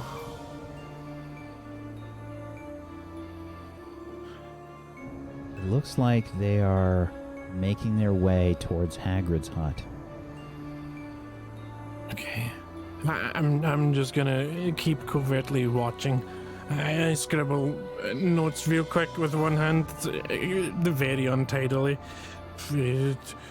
To people, Hagrid hut. I'm gonna keep watching.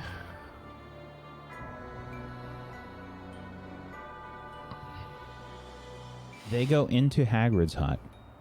Mm-hmm. They're in there for several minutes. Then the door opens and they exit. Then they head out of your field of vision, but they are heading west. That's back towards the lake where Clifford was being kept. That's that way. It's in the forest. Then.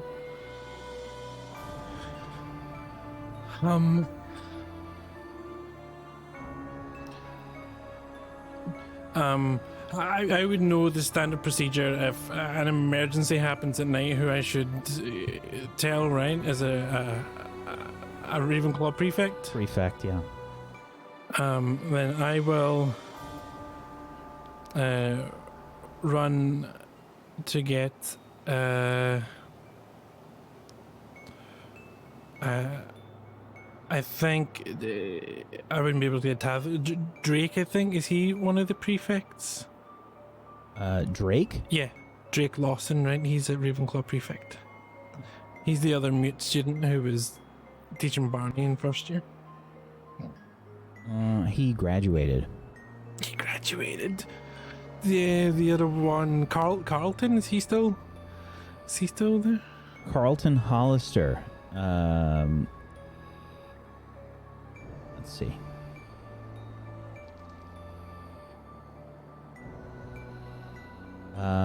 Carlton is still a prefect, yes. And then I run along to Carlton's room. And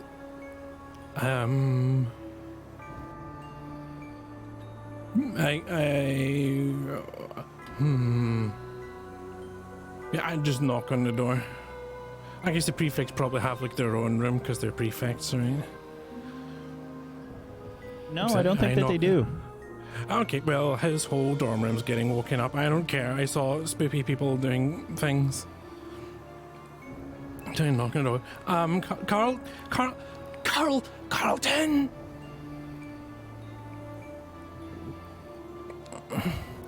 Carlton! I knock a little bit louder. Carlton! You hear some movement inside the dorm room.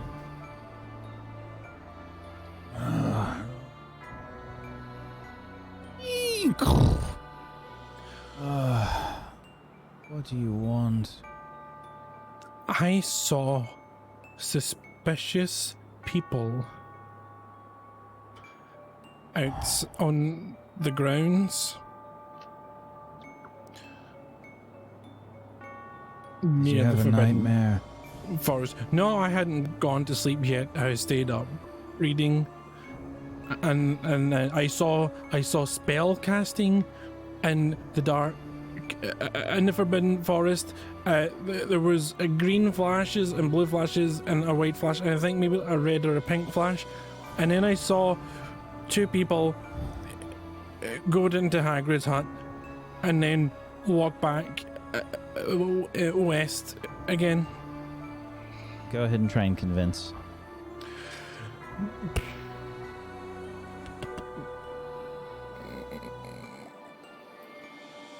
An 8.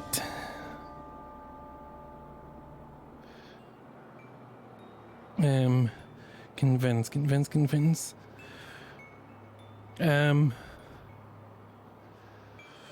I think they need proof.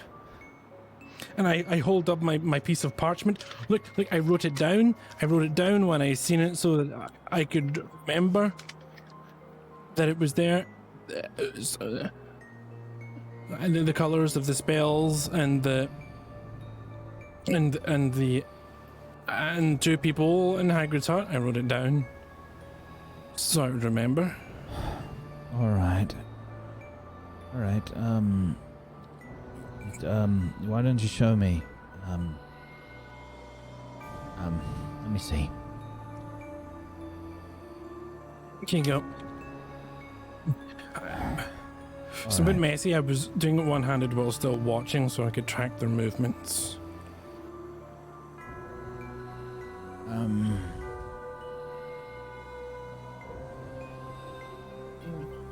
Carlton has a frail body, piercing eyes, a friendly face, and is a 7th year now.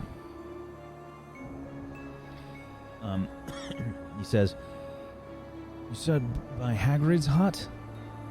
Yeah, they were by Hagrid's hut, and then they went back towards the lake direction. But the spell flashes were in the Forbidden Forest. All right. No, it sounds like it's probably just the investigation. But why would? They weren't wearing. They didn't look like Hogwarts teachers in Probably the people robes. from the ministry, maybe auras. Well, one of it isn't it best we let the professors know just in case? All right. Do you want me to come with you? Or? You can head back to bed. I'll go. Okay. I'll go and let them know. Thanks, Carlton. He definitely turns around and he does that super sleep. He probably just got to bed an hour ago maybe, and he starts to floppy walk over towards towards his robe and probably some slippers or something, and starts to get his stuff together. You can hear him murmuring under his breath, probably why did I become a prefect? I run back out to my dorm room and I brought Barney. Barney.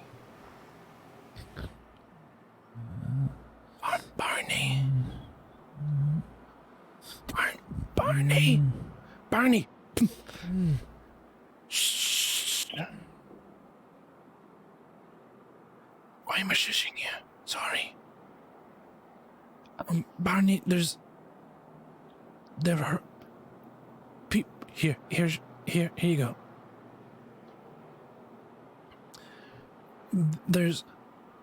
What's going on? I just thought you'd want to know. I saw spells being cast in the Forbidden Forest. No, by people wearing robes that I didn't recognize. They didn't look like teachers, and they went into Hagrid's hut, and then they ran away. Oh. He sort of sits up. Where? By Hagrid's? Yeah, I can show you if you like. And he just flops out of bed and... Look, over. Keep your head down in case they're watching. Just peek over the edge.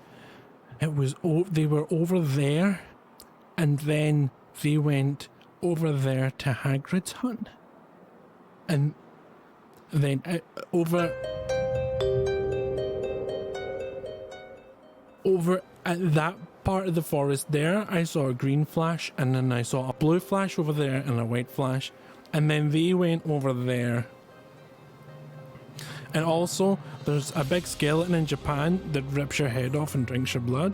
What? And there's a headless rider from Ireland who says your name and you die. So, But You we're saw not in them Japan. outside. No, not those. I just read about those in that book that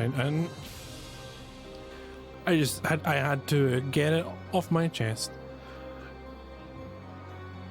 He like grabs you by the robe, by the like pajama.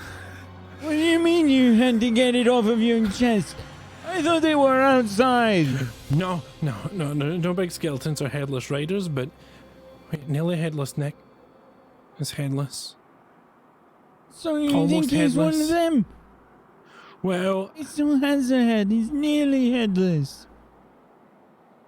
we have to make sure that his head never comes all the way off. I'm going back to bed. Honey, do you think there's like sellotape for ghosts and we can just make sure his What head's is secure? that? You wanted... Like just glue, ghost glue. We can glue his head all the way on so it can't come off, and then he won't become a Dylan. Good night, Barney. He gets back into bed and just turns, he like purposefully turns over so that his back is towards you and pulls the covers like over his head. I stay by the window for a little bit, and then I start to feel really sleepy. So, Oh yeah. Why don't you try and tough it out for me? oh.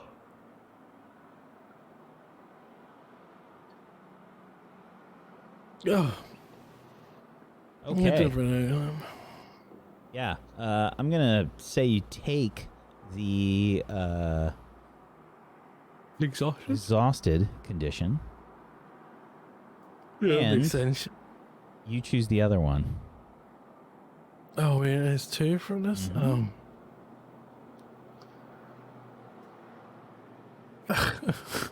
Both of these really suck.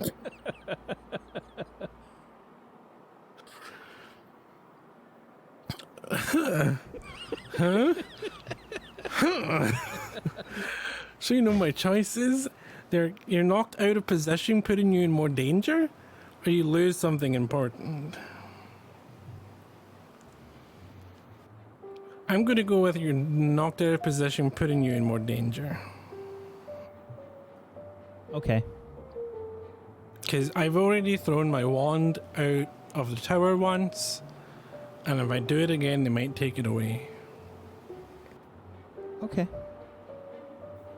You feel exhausted. But I need to see if there's more mad guys in robes. And get my binoculars and just try and keep a lookout for a little while longer. You do Maybe the another hour, and then. head bob thing. Yeah, and then I'll go to bed after maybe another hour. Okay. You pass out. Yeah.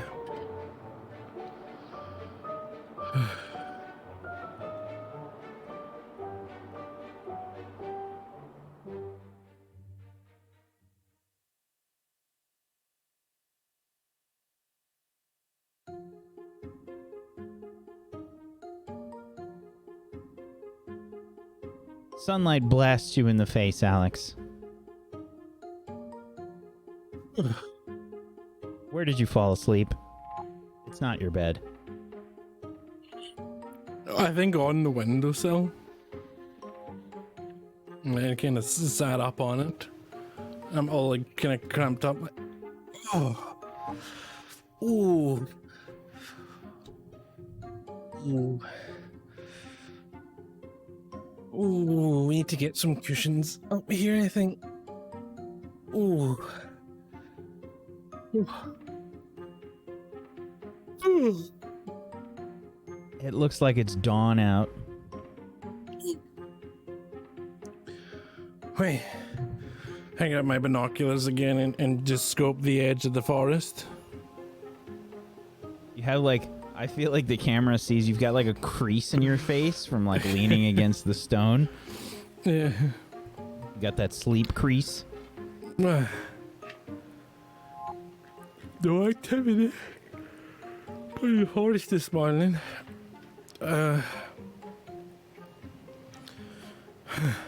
Oh, I'm gonna rush over and get dressed real quick and try and get down into the common room sharpish so I can follow up with Carlton to see what the situation is.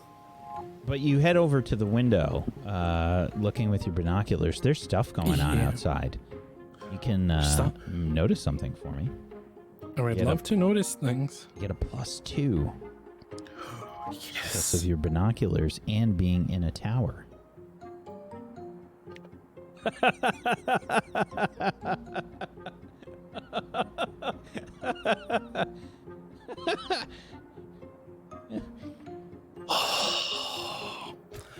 So, Double ones. I think what happens is you must have slept on your binoculars.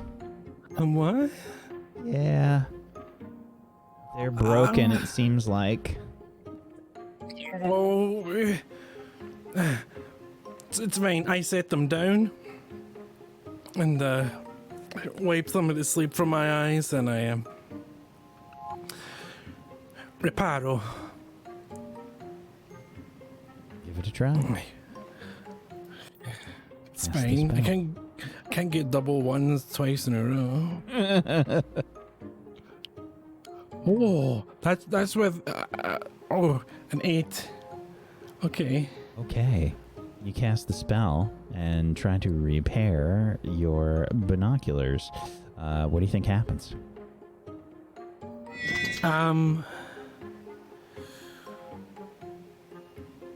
Oh no. I think the spell has diminished effect, so the cracks sort of get up together, but they're still like deep scratches in it. It's not quite fixed them properly. So the lenses are a bit scratched. Yeah. For spells to diminish effect. And then the other one, there's no other players around, so I can't do a misfire. Summoner. I'm not going to lose my wand again. Someone or something is alerted to the casting of the spell. You as you're casting a spell, there's a pillow that's launched at you. Connects with the side of your head. Hey, what are you doing? Go to sleep. But the sun's up. I don't care. Go to sleep. I'm awake now. What are you doing casting spells? It's barely dawn out. It's Alfalfa. Alfalfa is just kind of doing that like one-eyed open kind of thing. You wouldn't shut up all night. I'm sorry. Go to bed. And he like flops back down to the bed. I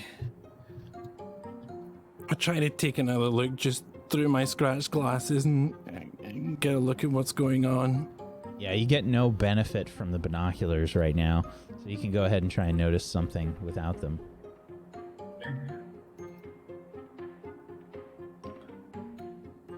A 9. Okay. I would have got a 10 if my binoculars were fixed. I can ask one. I'm just gonna go over what did it look like. Yeah, there What's going there were activity. There was something going on. It's barely in your field of vision, like the area by Hagrid's hut from the tower. The clock tower is partially blocking it, and it's just the angle is not good for what you're trying to see. But you can see, you can see that there are people out and about, like a lot of people sort of milling about that area.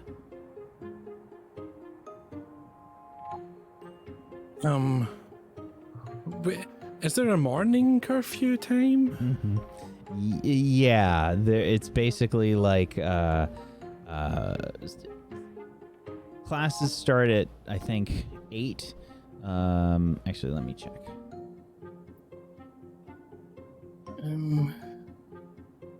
The classes start at 9. The bell signals the start of the first class at 9. The morning curfew, let's call it, is 7 a.m. Okay, I look across at the clock tower. What time is it now? You got about 10 minutes or so. Okay, I get my robes and stuff on, and I get my wand, and I wait at the exit to the tower. Okay. And then I'm gonna head out there and see what's going on. Okay. You start to head out. You're going by yourself Yes. out towards Hagrid's hut? Yes. Because I woke Barney up already and he's angry, so. And yeah, I'm gonna go myself. Okay. And go out and see what's happening.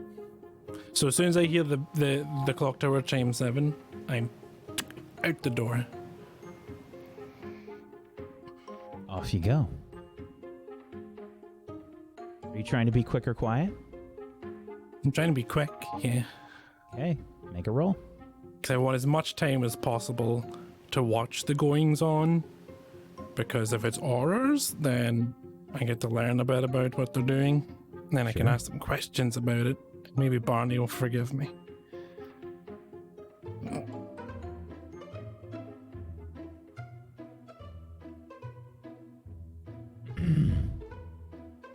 What do you think happens? I 'Cause you are neither I'm- quick nor quiet. Oh man, I think I'm in such a hurry to get out the door. I like first of all like burst through it, and then I slam it shut behind me, and then like trip on my robes a bit, and like stumble down the stairs, like that kind of run stumble, the barely controlled descent down the stairs.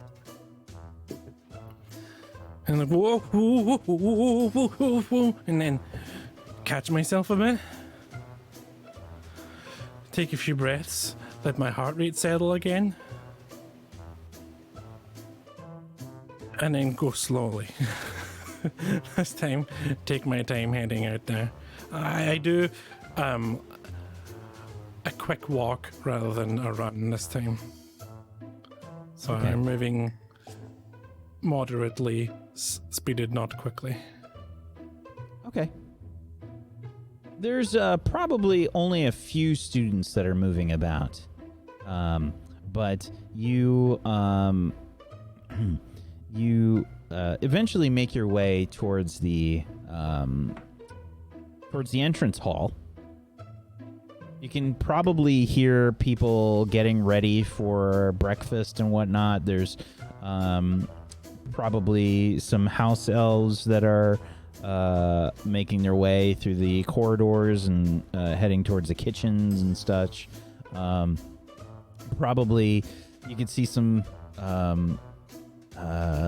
there might even be some like dining like dinnerware type stuff, like silverware or something that's floating on by, or you can see some mops and some brooms heading towards the Great Hall. Should get up early more often. So much happens. I'm gonna go up to the doors at the entrance hall and just pause just before them. And just listen carefully and peek out just to see if there's anyone nearby. Another quick and quiet roll, please.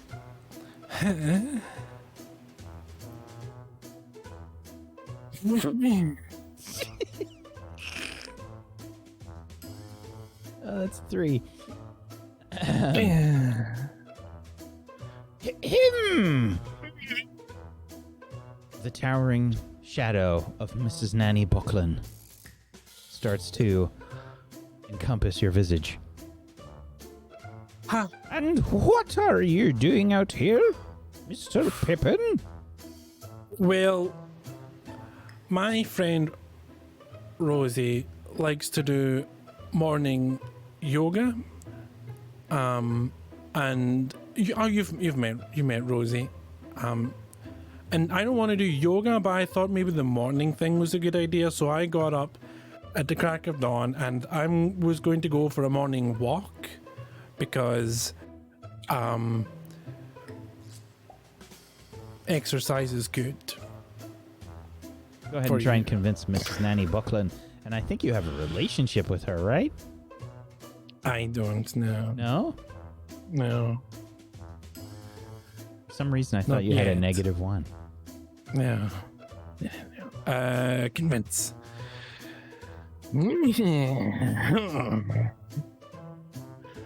She looks at you and she says, "You know very well that we have ourselves a problem that's going on, Mr. Pippin. You Right, should be but- taking extra care." And she starts to put her hand behind your back and starts to slowly guide you back towards the school.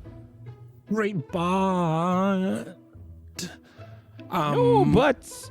You'll need to get ready for your morning classes, and you'll need to make sure that you're being safe. There's no reason to go down there now. I have my wand that helps me be safe, and the sun is good for my brain because sun rays are absorbed through the skin and She's aid still in shoving you back towards the school. cognition is my word of the day. See, I Back remembered it to your- because of that little bit of Back sun. to in your it. common room, Mr. Pippin. Okay, well, maybe I can just get some sun in the quad. That'll be then. enough of that.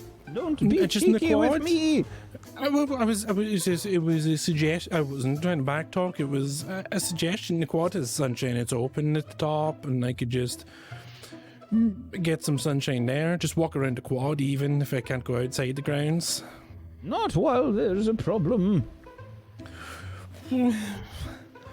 What if we That'll pretend there be isn't a problem? 10 points from Ravenclaw. No back chat. Hey, Nanny Buckland. Let me tuck my wand away and let her guide me as far as she guides me. Oh, she's going to keep an eye on you. You're being extra sneaky. She's going to walk you back to Ravenclaw. Yeah, okay. I go all the way up through the tower door, but I don't go in because I realize I woke at least 3 people up at some point, and I definitely slammed that door shut on my way out. So I'm just gonna wait for the first person to leave for breakfast and then head to breakfast. She's waiting on you. Oh, yeah.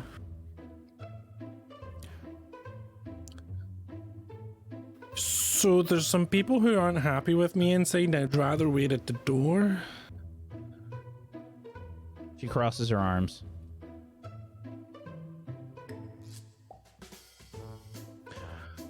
Okay, I open the door and head in, and I close it quietly behind me, and I sit right at the door. I open it up again. Thanks, Nanny Buckland. And then I close it. You're welcome.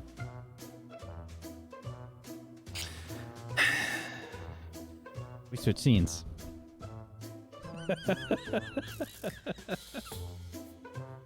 A series of bad rolls My there. roll started so good today. I was like, I'm on a roll, and then it just fail. Right? Hang on. What The happened? reckoning. The reckoning happened. So The wackening. those were his rolls. We switch scenes. The morning has come, Gryffindors. You had your tea. You probably spoke a bit last night. Who's the first to wake up? Definitely not me. Possibly me? I think Could I be. probably sleep in a little bit longer than Maisie. I think so. Me too. I Maisie, think. you start to wake up. It's sunny out What? today. What kind of time is it? I don't know. What time do you think you get up? I guess probably just before 9, I would imagine. Classes usually start at 9 is class. 8 is usually like time for breakfast. Oh. I don't know why I thought it was a weekend. Brain go Tuesday. I do not miss being Oh in school. god, that's a meme in my chat as well. It's a Tuesday. I think, yeah, in that case, I think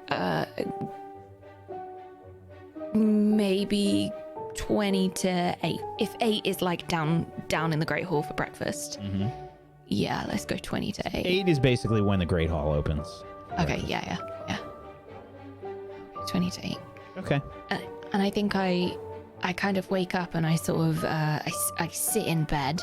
I sit up in bed and like pull my covers up round my shoulders and like tuck the ends of the corners of the covers like behind my back as I sit up in bed, so it looks like I'm wearing like a giant bib, basically.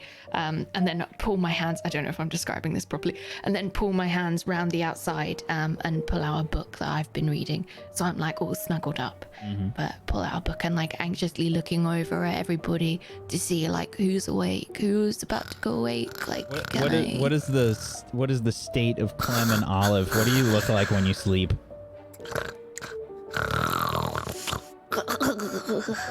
Like, there's definitely drool, you know? Like, she's definitely one of those sleepers who opens her mouth in her sleep and then has to wake up and, like, look around to make sure no one's looking and do this to her face. She is absolutely sacked out, and I think she would have, like, one arm and one leg hanging off the bed as well from having completely turned in her sleep. Clem is just snoring super loud, like sleeping on her belly and like a corpse, but the snoring is what clues you in. And Moss is just standing on my back, kneading my back, but it's not waking me up. I see Olive's drool and for a moment contemplate like just helping her out. Just for a moment, and then you realize that there's would a puddle like on the pillow, and I was gonna go, but then I realized that would be creepy and an invasion of personal space. But sure, we could go with the puddle. I take a photo of the puddle. No. And I sort of move ever so slightly away from Clem, just ever so slightly, specifically the cat. Yeah, Moss is like, I don't know, you've probably seen this a few times now, Maisie. Moss is getting to the stage where he's ready to sit on Clem's like ear, you know? Yeah. There's an escalation that happens. First it starts with the I think- kneading.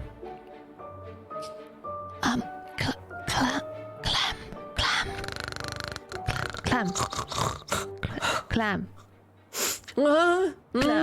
Clem. Yeah? What?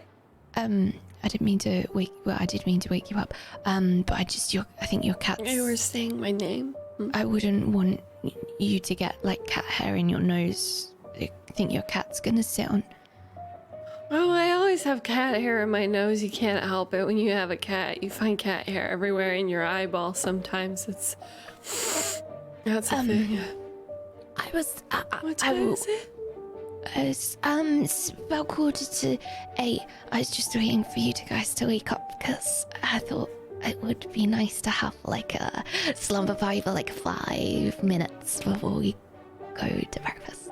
The Make slumber it time. party. The slumber part sounds nice. Okay. Just like cozy. I'm waking up. Cozy I'm Tuesday. waking up. And prepare for the day in a cozy. Olive.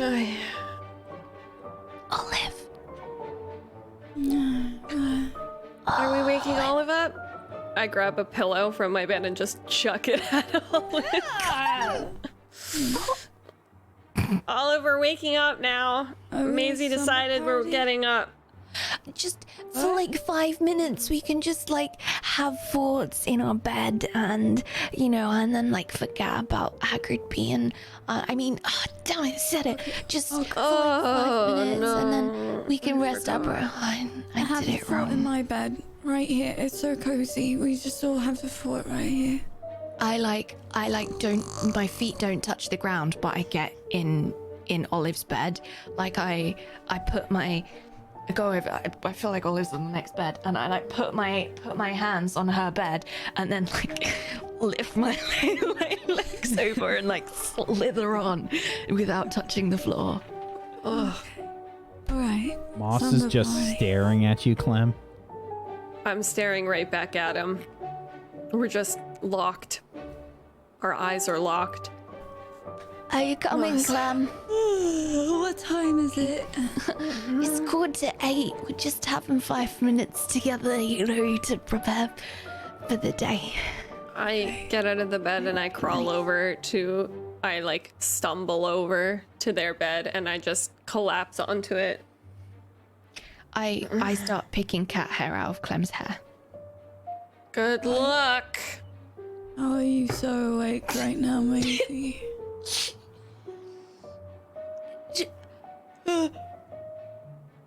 Watch You the just sneezed nose. on me. You're allergic. I mean, you drooled on me, so I feel like we're even. I was asleep. I was sneezing. One time I was having a sleepover and I was snoring in my sleep and the girl I was having a sleepover with punched me in the stomach. It woke me up. Is that what made you so keen to punch other people? No, that was their punchable faces. I have very punchable faces sometimes, I have nothing to... That's not my fault. It's their fault. It's their fault for having punchable faces. That went away. Didn't go away. Do you want an antihistamine? What's that? Oh, it's just like it's a medicine that makes you not allergic to stuff anymore. Oh, it's like muggle magic. Yeah, but not magic medicine, like science. Science? Do you know science?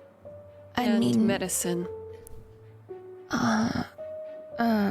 My right eye like twitches a little bit. Oh, it's fine. I'll get it. I get up and I like pop a antihistamine and I give it to her.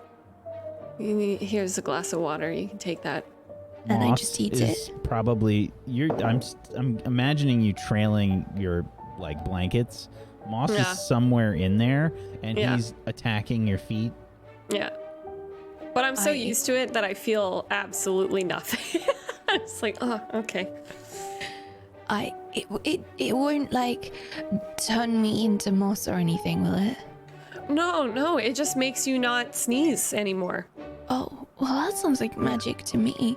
I pick cat hair out of the glass of water, and like use my sleeve to like clean the rim of the glass, and then throw the antihistamine in my mouth and like glug almost the whole, and then the glass of water, and then end up choking on some cat Then hair you didn't towards just the bottom. chew on it. Yeah. Yeah. No. Yeah. And I just. 'Cause I can That's imagine that one- happening to a wizard taking Yeah, a pill that's for the true. first time. Okay, this is terrible.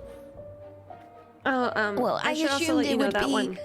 I assumed it would be better than a bean. Like if you taste the bean, then it's not very great. So just down, straight away. Oh, you're supposed to, yeah, that's what you're supposed to do. It's pretty small. Oh, is it? Oh. Okay. Fortunately, Well, it's the kind that has like caffeine in it, so you won't fall asleep. wait, like coffee? No, but not as strong as coffee. No, it just means so antihistamines Is make you this why sleepy. you have them? Do you have them here because? No. I'm allergic to horses. Why would there be horses at Hogwarts? But there's dead horses. Boom. Oh, we Oh. should. Boom. Maisie gets up straight away and it grabs her toiletry bag from the trunk at the bottom of the bed, which is perfectly placed, and gets her robes out and does it in like record time. She's same thing every day, same place, like record time, exactly there, ready. Are you coming? Yeah. Mm-hmm. I'm gonna tell you right now, though, this experience would probably be a lot better with coffee. So I just like like pull. get dressed. Everyone pull starts all- to like stir. Nobody's an early riser. Like everyone is just like ugly sleeping. Half on the bed. Olive's arm, like I just like gently tug as she kind of slowly comes with me, and then just as her head's about to fall out of the bed, I like let go of her arm and catch her head.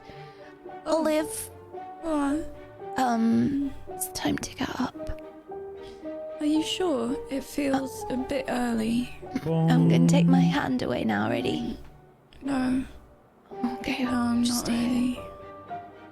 Just bring the breakfast right here. Just feed me the breakfast. I'll just keep napping. I mean, I I walk- don't have any breakfast, but Clem has some anti Histamines. list something. I walk over to Olive, and I'm still also half asleep, and I just start, like, sort of, whatchamacall, like, just, I guess, trailing my finger on her nose to, like, wake her up lightly. That's Okay. weird when I say it out loud. It is. But you know, you never did it as a friend. You're like, wake up. And then And I'm still holding Olive's head. everyone's like, no, you fucking weirdo. I like that I have one girl holding my head and I have the other one doing this. Sorry. Like, I'm just going to sleep longer if you keep doing this. This is so cozy. No, it's This not is working. not motivating me to get up at all. just like I drop moss gently- onto her. Oh!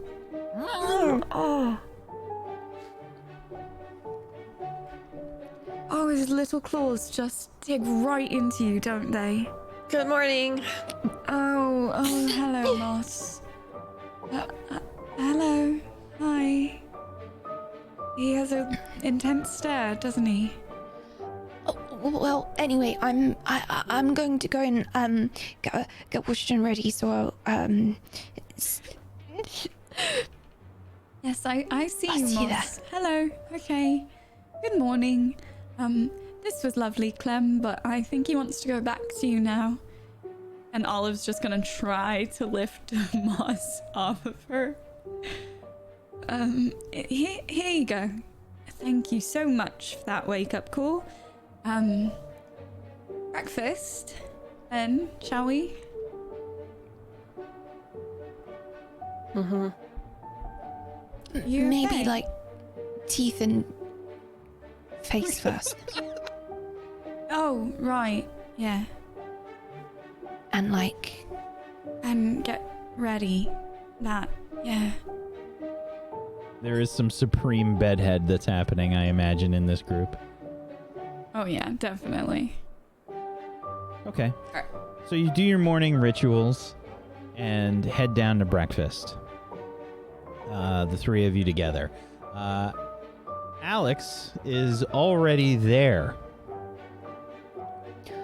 morning, Alex.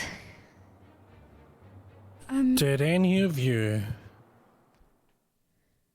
see what happened last night? What happened? You mean about last night? Hagrid or? There was spellcasting going on, and there is activity on the school grounds. Well, they're looking for Hagrid. Right, but what if it was evil wizards instead? Because why would they do it at, what time was it? It had to have been around 1 o'clock in the morning, maybe, ish. Sometime does- like that. How does Alex look right now? Can I read a person? Sure. Okay. Notice something? Read between the Read lines. between the lines with Alex. Build a relationship with Alex. Okay. Uh-oh. Okay. 7. Get to ask Yeah. him a question. How are you feeling?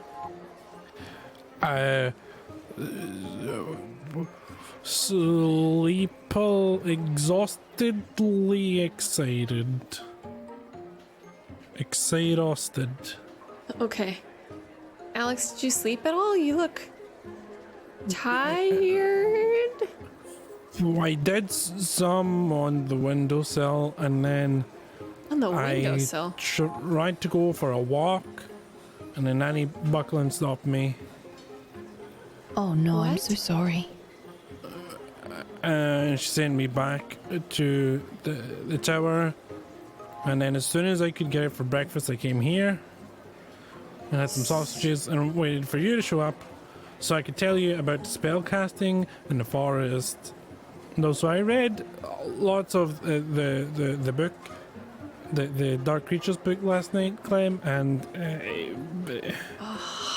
do you think we can get a ghost glue to stop Sir Nicholas's head from falling off so he doesn't turn into a Dullahan and kill us all?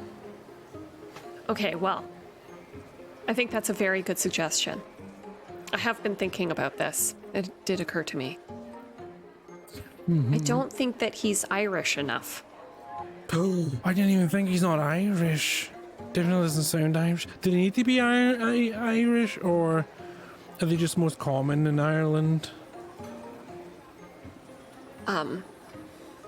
What if he well, is just a little bit Irish? Because his accent could have changed over time since he's old for a long time. Wouldn't his head would have had to been cut off when he was living? Like, I don't think anything can fully sever his head as a ghost now, right? Who I knows? think you got a point there. Well, didn't the shade affect some of the ghosts in some way, right? If that can do it, then maybe something other that's dark and powerful could just snip that last little bit of skin ribbon, and then he kills everyone by saying that. How would he even say their name? He doesn't have lips if he doesn't have a head. Alex, are you okay? I just place a hand on Alex's back, like between his shoulder. Are you okay? I think maybe Does we Alex shouldn't jump? have- Like what? Yeah.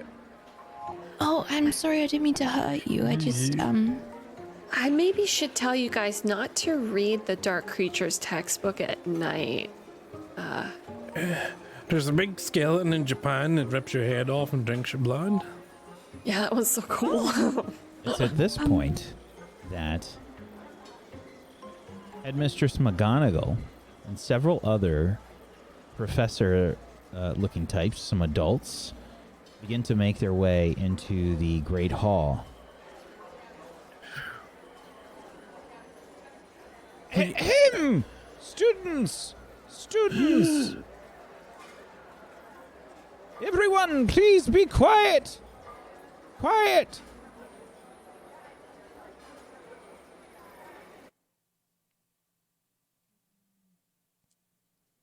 For those that are unaware, there is currently a search being made for Rubius Hagrid, who has gone missing. Hagrid's gone missing. Students, please, this is not the time. Yes, Hagrid has gone missing. Several professors have been searching throughout the night, and we have asked the Ministry of Magic for assistance. Allow me, please, to introduce Mr. Aidan Silverberry and Miss Lucretia Sparks, both auras for the Ministry. Auras are here. My gosh. You can see that Aiden looks a bit emaciated in the face. He's got sort of cold-looking eyes, sort of like a big, burly type. Lucretia Also seems fairly athletic. She's deadpan though, like very, very much like a deadpan looking face, no expression, with fearless eyes. And they're both wearing these sort of like mostly dark clothes. And you can see that they're sort of looking around the group of everyone. I would please like Mr. Alexander Pippin and Miss Rosalina Earthcloud to come forward, please, and speak to our guests. Okay. Alex. Oh. Go. It's okay. I grab a sausage and then I go. Okay. And that's where we're going to end the session today. Oh my god. What? Oh my gosh.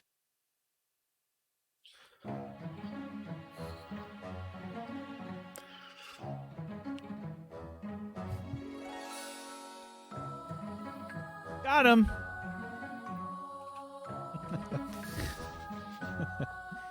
Well,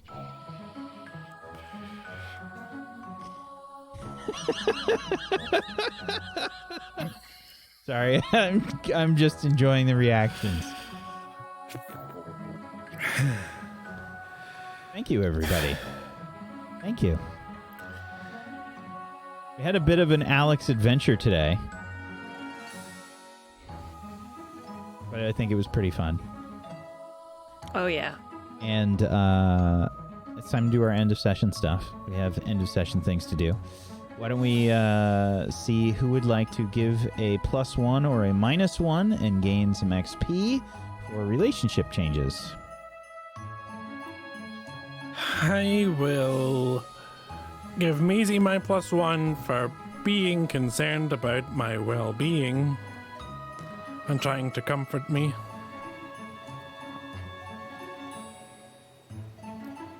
Okay. my +1 is going to Clem for wanting to punch somebody in the face for me. But sadly that resets us to 0. Oh, that's fine.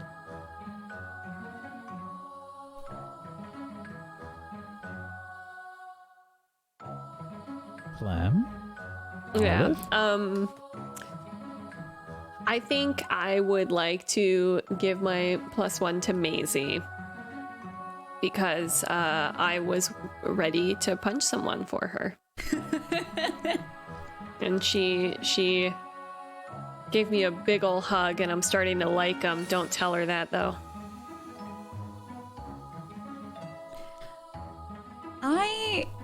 I think mine's actually going to be the same. I think my +1 is going to Maisie. Wow.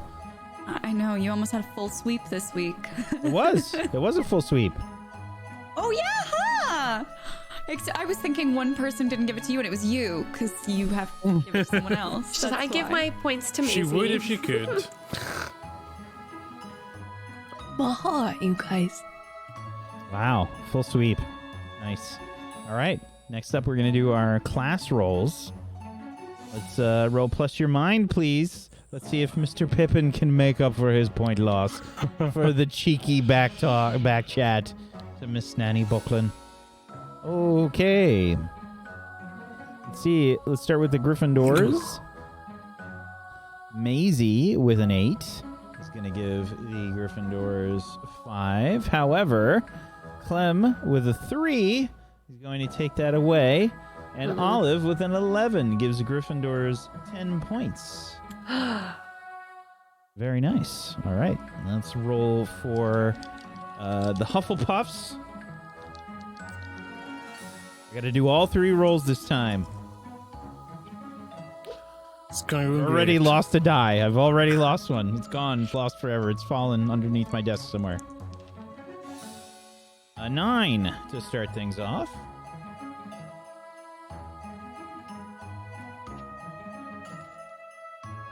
And a 6.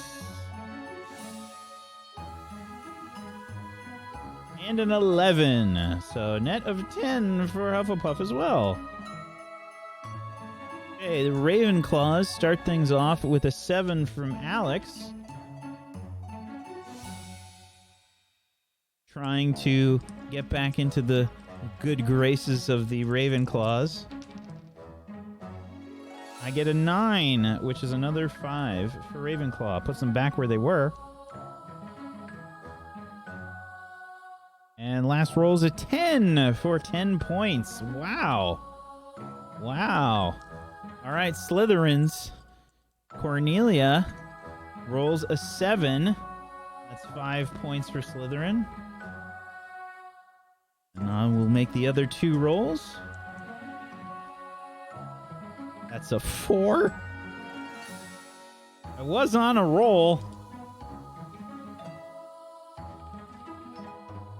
And a 9. So 35 for Slytherin. So there you go. 5 points. Not bad. We'll take it. We'll take it. Okay. And it's time to go around the room and do our shout-outs and downtime moves. Please make sure, everybody, if you haven't done so, that you follow all of these lovely people. Please, follows are free. You can head on over to tablestory.tv/WAW to follow them on all the places. And if you have yourself a Twitch Prime or an Amazon Prime that you haven't used yet, consider throwing it their way. Go support these lovely people. They're fantastic. Please take note, underneath the channel, we have a link for Black Lives Matter. Please don't forget that they always matter. It's so incredibly important to educate yourself and just be a better person in whatever way you can. There's resources to do so over in that link. You can sign petitions, you can text, you can donate. Educate yourself and learn more about history and the situations that are happening, because there's a lot of stuff going on in this country. And we try and put a smile on your face when we entertain you, when we do these shows, and when we stream for you. But it's important that we don't forget about that. So go educate yourself, please. Let's go around the room. Let's do our shout-outs and our downtime moves, please. Zagonicus, please start us off.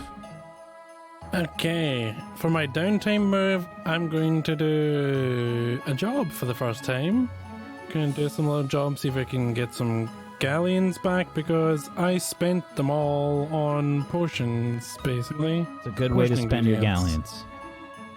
So let's go. 8. Oh. Not so bad. That's very, very good. Solid amount. Okay. That's all I need to do. Hi everyone, I'm Zgodicus. You can find me everywhere on the internet. It's Zgodicus on all of those places. You can find me here on Table Story on Tuesdays, obviously, for Witchcraft and Wizardry, but also, for the moment, on Sundays for Dying Order. Formerly D&D 5e campaign that is now a super duper Bradwodo edition quest campaign. I play Eppo Tobith over there, aka Toby, and that's been good fun. You can also check out my podcast, the Zgodcast, available wherever you get your podcast, and also on YouTube. And Murgles was a guest over there. Relaunched it. I'm taking a more casual approach to it, and I'm liking that so far. Much less stress. So I'm going to try and wrangle a friend this week to get another episode out, and then we'll see what kind of chat we have. Should be fun. Thanks very much. See you next week. Thank you, buddy. Can I go Oryx? Hi. Okay. I have a plan today. All right, y'all. I used my experience to change my my points in my different attributes and everything specifically to prep for this. So everyone, you know what? Let's not laugh just yet, okay? I have a plan and I'm sticking to it. If I could just get some luck in the chat, please and thank you. I'm going to try. Bosses in the chat, please. I'm gonna try to spend my downtime move partaking in a club. Okay. I think Olive is loving potions so much that she absolutely would want to be in a potions club, and that's what's gonna happen here. And I'm just keeping my fingers crossed. Okay, a 7.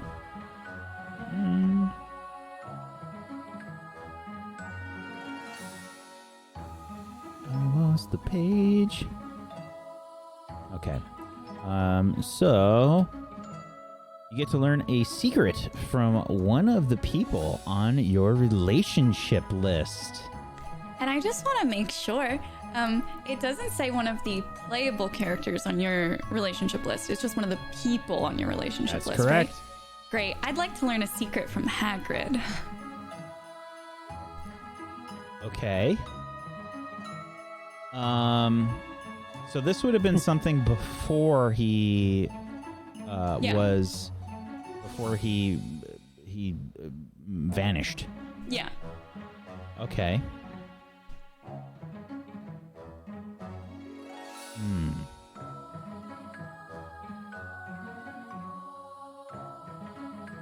Something he told you in confidence was that he was expelled from Hogwarts.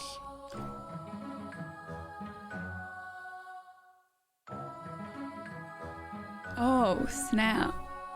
Y'all, we gotta start doing this club roll more often. This one's great. Oh my goodness. Okay, I will make a note of that. Thank you. This was awesome. My name's Nego Oryx. You can follow me on all socials at NEGAORYX. Especially come say hi on Twitter sometime because that's where I post all of my announcements, and I have a lot of announcements coming up soon for hosting VO and the book club that we're doing, Big Book Energy. Our first meeting is this Saturday. We're reading Percy Jackson and The Lightning Thief, so definitely do stop by and say hi and talk books with us sometime. I'm super excited. Thank you for having me. This one was so much fun, and I loved the magical misadventures of Alex on his own this week. This was wonderful. Thank you. Myrtles? I just have to say that was the most olive play of an olive play I could ever imagine. Thank you so much. Just have to say that. Okay. For my downtime move, I am going to study. If that's all right with everyone. I would Sure. like to just keep on studying, you know? Get smarter and smarter. Ooh! Yeah, Clem Evil has thing. taken to actually smacking her head against the book, hoping to force the words in. I mean, let's be honest, we've all We've done all it been at there. some time. Yeah, exactly. Please just get in there. I don't want to read anymore. Yeah, okay, great. Hi, I'm Murgles. Hi, I'm Murgles. I do cartoons and stuff. It's cool. I'm making an animated film on Twitch, so if you're interested in that, you can come check me out during the week on Twitch, Murgles. I also do Witcher Tuesdays now, which is a thing, so I've been playing Witcher on Tuesdays. That's fun. I also am part of a podcast about the TV show on Netflix called Dark, so if you're interested in that, it's super great. You're interested in the show Dark, hit us up, geekgeneration.com/dark. And yeah, thank you so much for having me. I played Clementine for you today. Thank you. Thank you. Soon to be award-winning storyboardist. Let's not get ahead of ourselves. I'm doing it. So let's get ahead of ourselves. Why not? It's the worst that could happen. I love don't saying win that. anything for the rest of my life. Welcome to everyone else. You've already won our friendship, so Yeah, That's true. That consolation means I We won love everything. you. prize. Yeah. that's the real award. Best award. I'm unironically saying it is. Thanks. Sure. Hello. Hi. I would like to do some odd jobs around Hogwarts, and I would like to go and help around the Quidditch pitch, clearing up, sorting brooms, fixing banners on the bandstands, stuff like Clean all that. the blood off. Yeah, pretty much. And I think it's kind of The actual like full student like print on the wall from someone who flies a little too quickly. And I'm gonna explain this because I don't feel like I'm gonna get the chance to explain why Maisie's doing this, but it's almost kind of like a self punishment for how rude she was to her how rude Maisie thinks she was to her the guy whose name Colo cannot Senpai. remember. Alistair. Alistair. Yeah, kind of like a quid. Yeah, something like that. Okay, so we are doing 8, 2, D6.